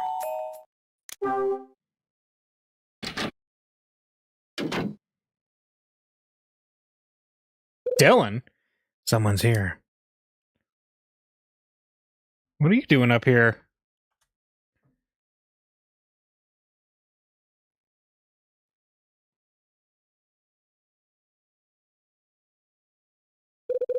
The man calls out without turning around. Is that you, Mr. Hyde? Dylan? I thought it'd be you. Looks like I need to add clairvoyance to the list of what handymen can do. I just figured there's only one person around here who'd sneak in around like that. Guess I was right, too. Yeah, you got me. You took a look around up on the 4th yesterday, right, Mr. Hyde? Yeah, I did a bit of snooping. I noticed the door for 404 was unlocked, so I went inside. You went into 404, huh? I wonder who the culprit is. Should I tell him, hey, the culprit... It's not me, no, the culprit for what? The culprit for what? Yeah, let's see if he knows. For causing a ruckus up here. Thanks to whoever it was, Mr. White from 306 complained about it to me. Because of that, Mrs. Patrice ordered me to find the cause of the noises. As if I don't have enough to do. What kind of complaint? Well, let's ask about that. What kind of complaint was made? Apparently, there was some sort of loud noise all of a sudden from this floor. Mr. White was woken up by it and decided to complain. That explains what he was telling me when he spoke a little earlier. I got the impression that it doesn't take much to get his panties in a bunch. He's the kind of guy who pays too much attention to even the tiniest things. Always ready to complain. To tell the truth, I don't really get along with him. I couldn't agree more, and I've only ever spoken to him properly once. Yeah, nobody is allowed on the 4th floor. I think everyone in this building goes to the 4th floor regularly. That's comforting. I'm glad it's not just me being petty about something. Comforting? Yeah. You see, after we last chatted, I thought that you're a really interesting guy. And I wanted to continue our conversation from before. Continue a conversation? It's not just me either, Mr. Hyde. Mr. Raver from 302 also said something about having a chat with you. Ah. What do you want to continue? Why do you want to continue our conversation? After I found out you used to be a detective, I really wanted to hear more about the kinds of things you did back on the force. I'm pretty sure you'd be bored by most of the stories I'd have to tell you. I really doubt that. I want to hear stories from real cases, evidence, clues, that sort of thing. Dylan, I'm serious. Sorry to disappoint you, but I really don't have anything exciting to share. Really? That's a shame. Why does Frank want to talk to me? Besides the fact that I have his tape. Why does Frank want to talk to me? I would have thought it's because he knows you used to be a detective too. You and he must have a lot in common. So, should I assume that you told him all about my past as well? Yeah, I told him, but only because he asked me. When did he do that? It was just this morning, actually. He asked what kind of man you were. This is what I told him. I said you used to be a cop back in Manhattan. Then, 4 years back, you shot your partner, quit the force, and became a salesman. Thanks, Dylan! Wow, what an intro! Dylan, what are you doing, you weird little man, or weird big man? Should I have kept my mouth shut? Oh man. Yeah, that look Kyle's giving him is kind of my reaction too. Right. I'd better be going. Kyle's just not sure how it happened, but it seems the noise came from a knocked over floor light. We may as well leave this room together, Mr. Hyde. Yeah, Dylan just wants to know more about the skin suit he's planning on wearing. Yes. Actually, I'd appreciate some time to have a quick look around. You want to look around in here? If possible, yeah. Sure, go ahead. As long as you don't damage anything. I'll lock the place up later. Be seeing you, Mr. Hyde. As long as I don't have to do that alarm minigame again. Oh, but, huh? The hell was that? What? A doorknob fell off? What is that? What is this? The doorknob has fallen onto the carpet. This has come off. I pick up the doorknob.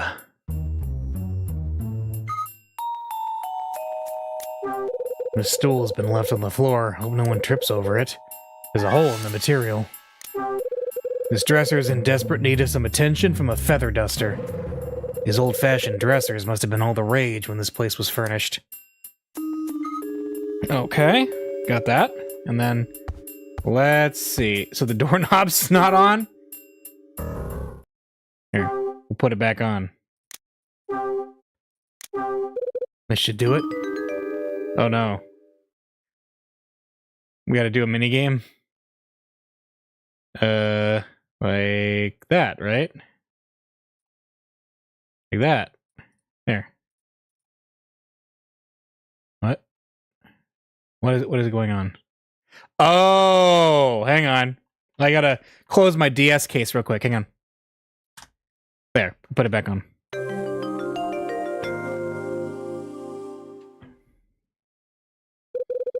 Okay, now I should be able to get this door open. All right.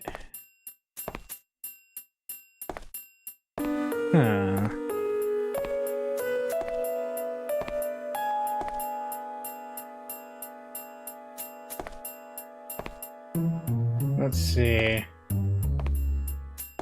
Is there anything else Kyle needs to look at? Or do we just leave?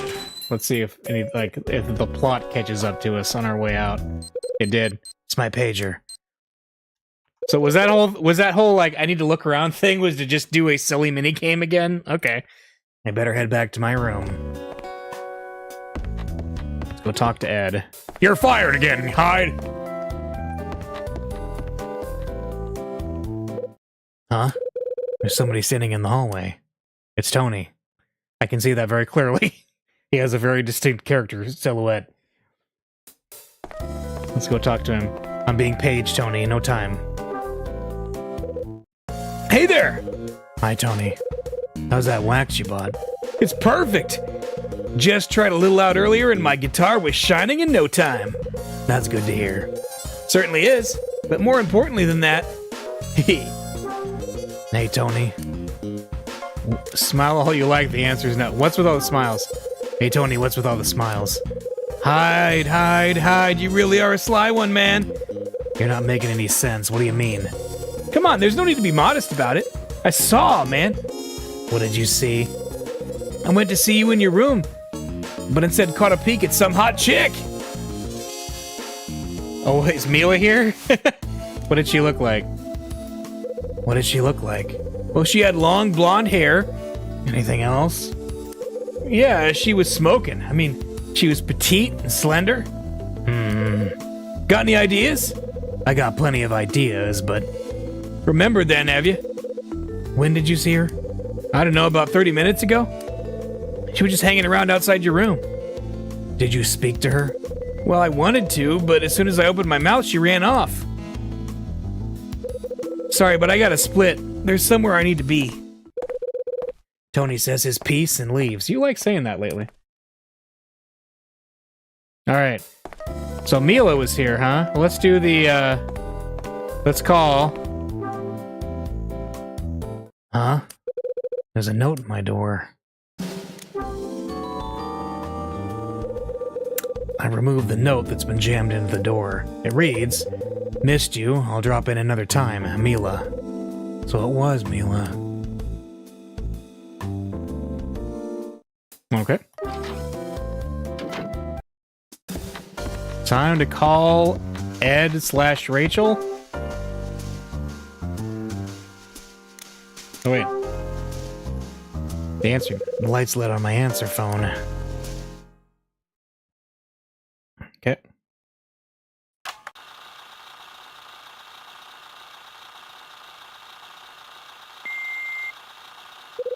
I hear a man's voice on the tape. Sounds familiar somehow. You must deliver the Scarlet Star to whoever is responsible for Katie McGrath's death. I know that voice. For information on the reward, check under Table B in Lucky's Cafe at 7 p.m. today. Is it, Raver? Deliver the Scarlet Star to whoever is responsible for Kathy's death. Regarding the reward, be in Lucky's Cafe at 7 and look beneath Table B. What the hell is this? Some sort of joke? It's my pager again. Yeah, hold your horses, Rachel.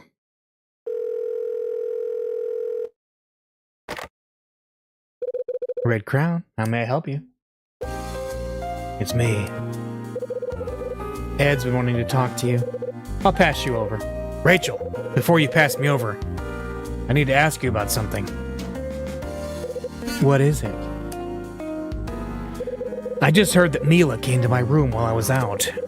She left me a note saying she'd try again later. Really? She was there? She must have gone straight to your place after arriving in LA. I'm supposed to be meeting her shortly. That's good. Could you let her know I got the note? Sure thing, sweetie. Okay, I'm passing you over to Ed now. I got some info for you, Hyde. It's about the reopening of your father's case. I managed to get some time with a friend of the mayor's and we had a chat. Did they say why they chose now of all times to reopen the case? The LAPD are eager to put the decisiveness of candidate Hugh Speck to the test. And to begin a huge crackdown on a certain organized crime syndicate. As a grand opening to this campaign, they decided that one of the most infamous unsolved cases in recent history would be apt.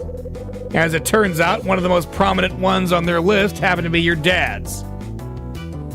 Ed, are you trying to tell me that the organized crime syndicate they're after is... You got it, Hyde. It's Nile. Da da da! They've had their eyes on that group since the event at Hotel Dusk a year ago. This is crazy! They seriously think my dad's death is connected in some way to Nile? Trust me, I was shocked too when I heard it. When I found your dad's body in that parking lot 25 years ago, we discovered that he'd been killed elsewhere roughly 2 days before, then moved. There were no witnesses and no obvious signs leading to the murderer. We were stuck. We searched the suitcase we found at the scene and officially identified him. It was Chris Hyde. My superior at the time was keen to put this case to rest and told me to tie things up. This is what he said to me. He said that a small-time case like this wasn't worth the time and effort. I can't believe that it may have had some sort of connection to Nile. In fact, that connection has only just become apparent to me. Was your superior Hugh Speck? Yeah, that was him. I've got some interesting information of my own, and Ed. I found out who the recipient for the lost item on that order sheet is. Yeah, well, who's the lucky guy? According to the client, I'm supposed to hand it to whoever was responsible for the murder that happened here 13 years ago. Kathy McGrath's murder. They want you to deliver that to the murderer in an unsolved case? That's what it sounds like. Now it's starting to make sense. The client, whoever they are, wants more than just an item. They want you to investigate the events in that building's past, too. So it seems.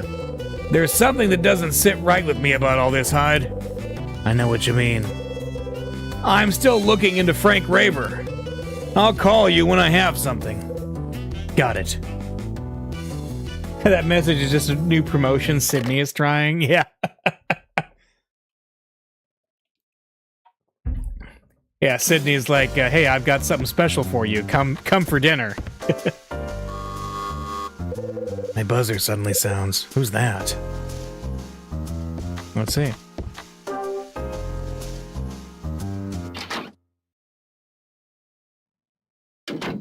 Oh. You were the last person I expected to see. What do you want?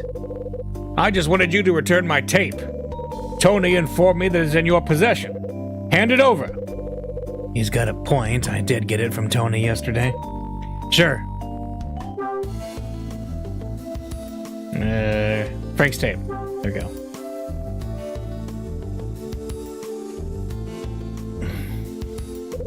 I hand Frank's tape back to him.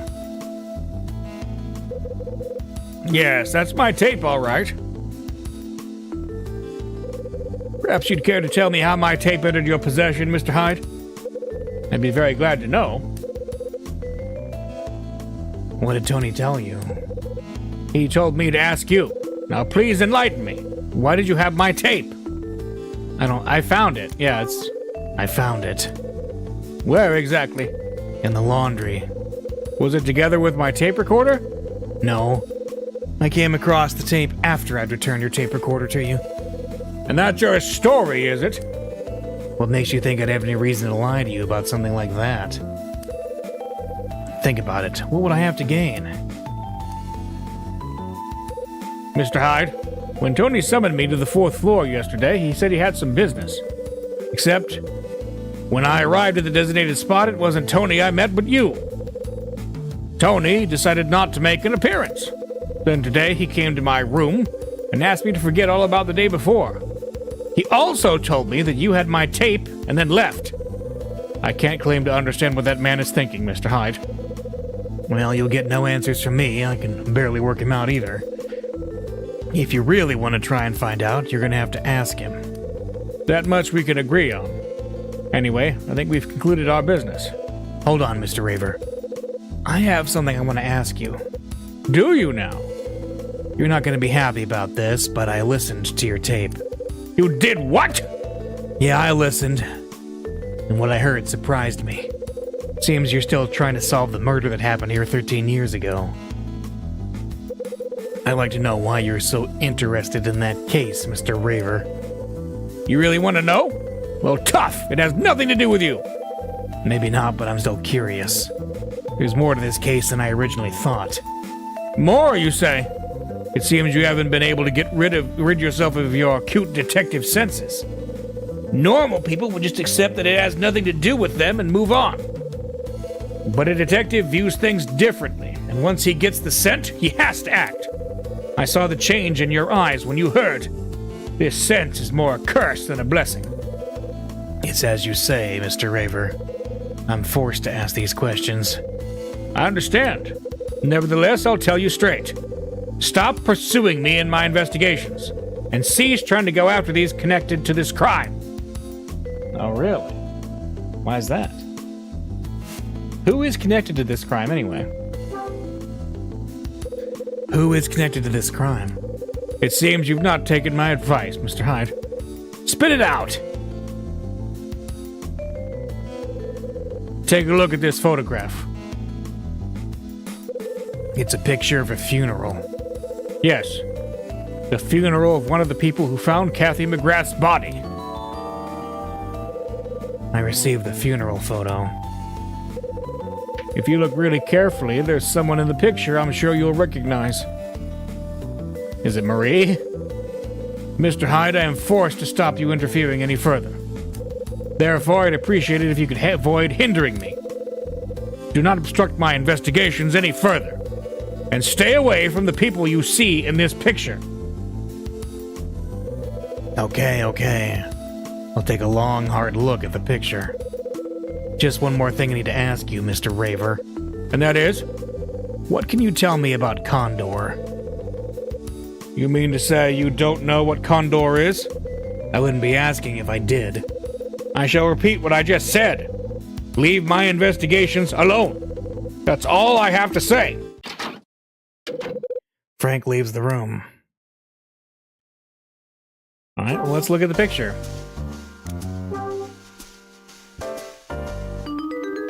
Who do we recognize?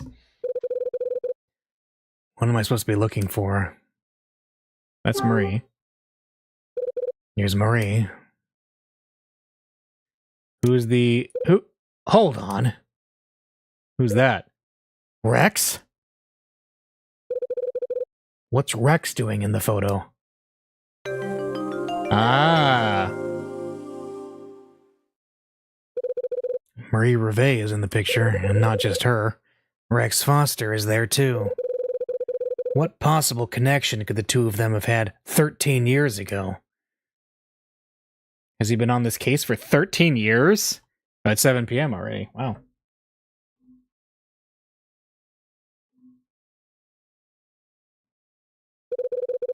I slump myself onto my ancient sofa and drift off into my thoughts. An unsolved case. What do I hope to reveal by looking into such an old case? 7 o'clock already.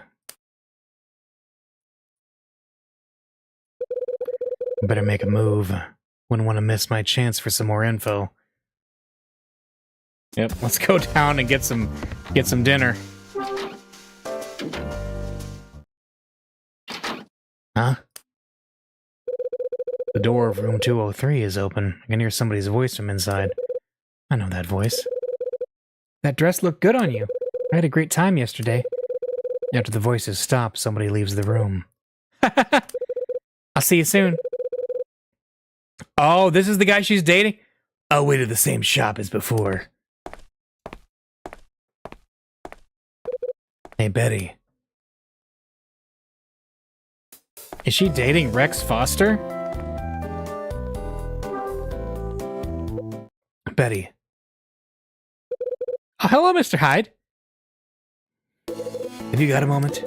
What can I do for you? I'm a little curious about the guy who left your room just now. Oh, you saw, did you? Yeah.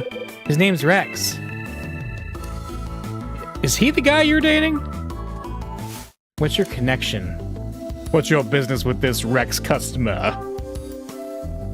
What's your connection with him, Betty? Connection? Are you and he an item or something? Mr. Hyde, I don't want to be rude, but you're beginning to sound like my dad. Your dad? But anyway, Rex is a regular customer at my shop. We've been out for dinner more times than I can remember, and sometimes go drinking too. And recently, we decided to make a go of it and become a couple. Don't take this the wrong way, but you do know the kind of guy he is, Betty. He's not exactly the... Are you going to tell me he's dangerous? Actually, I was. You don't have to worry about me, Mr. Hyde. I know how to choose my men. Rex has a strong personality, isn't afraid to spend his cash, and knows how to treat a lady. He may be a bit rough around the edges, but he's lonely and a sucker for the soft touch. Trust me, Mr. Hyde, I know what I'm getting myself into. I could wrap him around my little finger, but there's no way he could do the same. That's comforting. What does that mean? Lonely and a sucker for the soft touch, eh? Doesn't that describe you, Betty?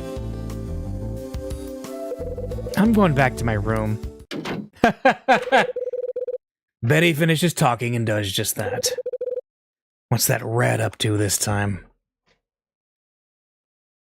Let's see.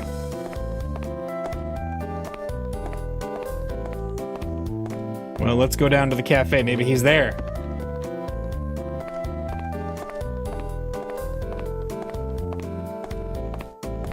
Lucky's. All right.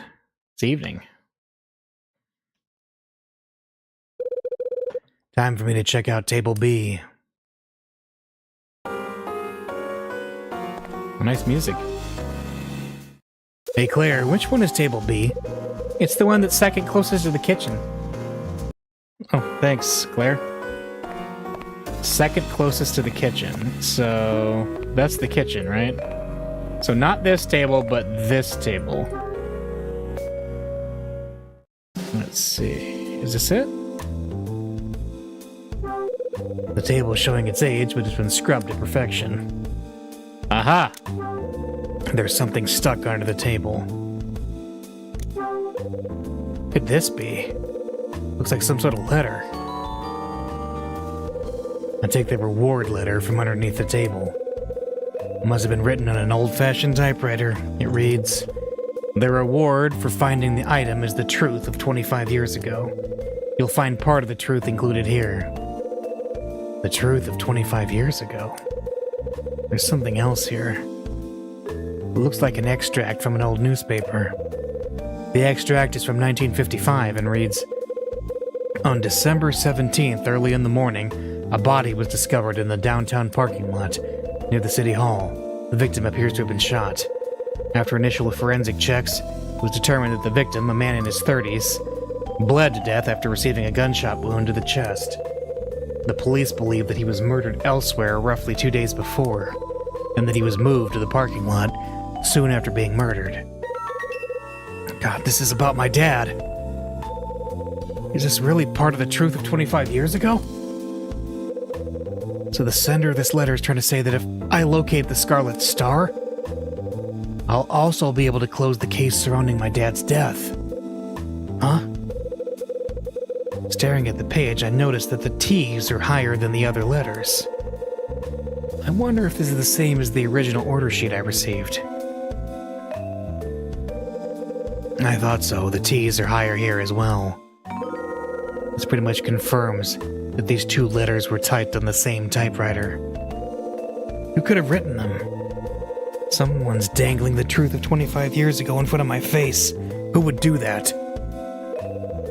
Most likely it's whoever sat in this seat today.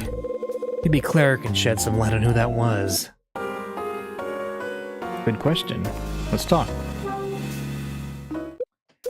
Claire, can I ask you something? Sure, what is it? Did anyone sit at that table today? Yeah, there was someone. Who was it? Let me think.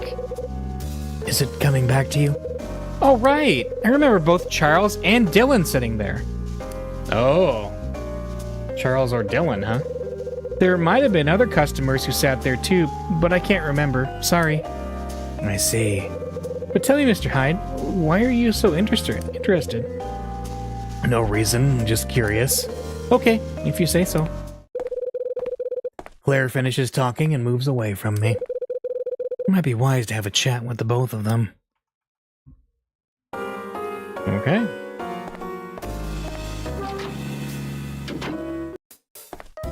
Well, let's go see. Let's start with Dylan, because I kind of doubt it's him, so let's just rule him out. Let's see. Dylan... He's in 305? What room is he in? Let's see. Dylan is... sorry, 304. Okay. And Charles. Let's see. Okay. We got Will White added. Nice. Okay, let's go talk to Dylan in 304. Okay. Huh? Room 306's door is open. Oh. Well, hello there, Mr. Hyde. Oh, it's you. This is the last place I'd expect to bump into you. What brings you out this way? Nothing much. I sometimes come up to the 3rd floor to call on people. Well, then that explains it. I had no idea you were on good terms with the residents of this floor. Tell me, it wouldn't be Dylan from 304 that you've come to see, would it? Maybe. What if it is? I hate to give out unwanted advice, Mr. Hyde, but you should keep your wits about you when dealing with him. What's that supposed to mean? He seems to have an unhealthy obsession with acquiring information on other tenants.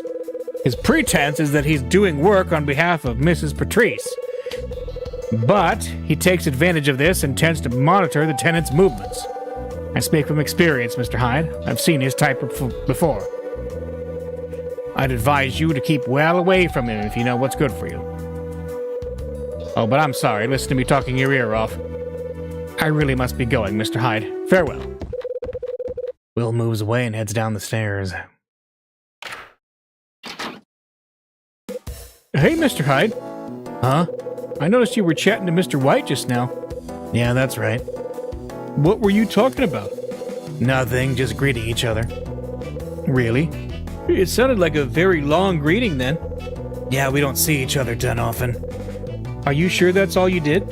As far as I knew, you and Mr. White didn't even know each other before. It just seems strange that you'd spend so much time with a person you barely knew. Listen, Dylan, were you trying to eavesdrop again? Eavesdrop? You have a nasty habit of always being around when people are talking. How many times have you been conveniently located nearby while I'm having a conversation? It happened once too often for my liking. It's not like that. I think it's time you came clean, Dylan. I haven't got anything to come clean about. You really expect me to believe that? Well, speak up. I can't hear you. I really haven't got anything to tell you. Spit it out, now! Why are you trying to listen in on my conversations? Please, tell me what you think I've done, Mr. Hyde. I don't take too kindly to being accused without a good reason. You what? Dylan looks dumbstruck as he returns to his room. Okay. Well, that, was strange. Okay. Huh.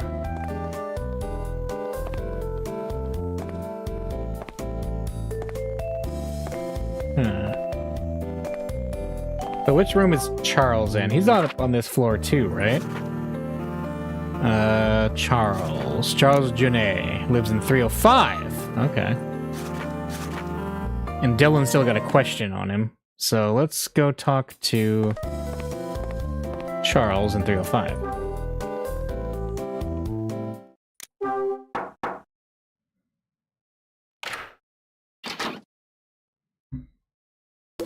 Hey, have you got a moment?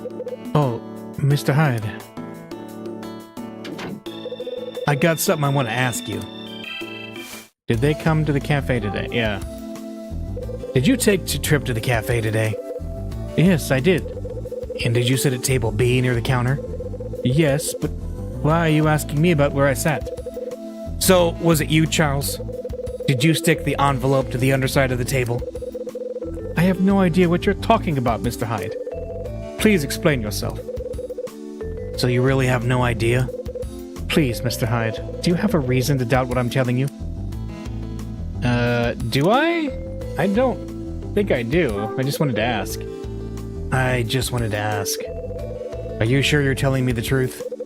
How do you expect me to answer when I have no idea what you're talking about? So it wasn't you who stuck the envelope to the underside of the table in the cafe? How many times do I have to tell you? I have no idea what you're saying. I see. Did you see anyone at the table before you sat there? Yes, there was someone. Who was it? It was Dylan from 304. Ah, we gotta go talk to Dylan then. When I arrived at the cafe, he was already there. And after he left that table, I sat down there. Do you understand, Mr. Hyde? I really don't know anything about any envelope. Yeah, I guess you don't. Sorry for getting on your case like that. I'm glad to see you've finally seen sense. Goodbye, Mr. Hyde. Charles goes back inside his room. So it must have been Dylan who placed the envelope under the table. I gotta get some answers from him. Okay. So I'm actually gonna probably end a little early tonight, so I'm gonna save, and then next time we're gonna pick up with the confrontation of Dylan. Once again, we're gonna see what this guy's up to.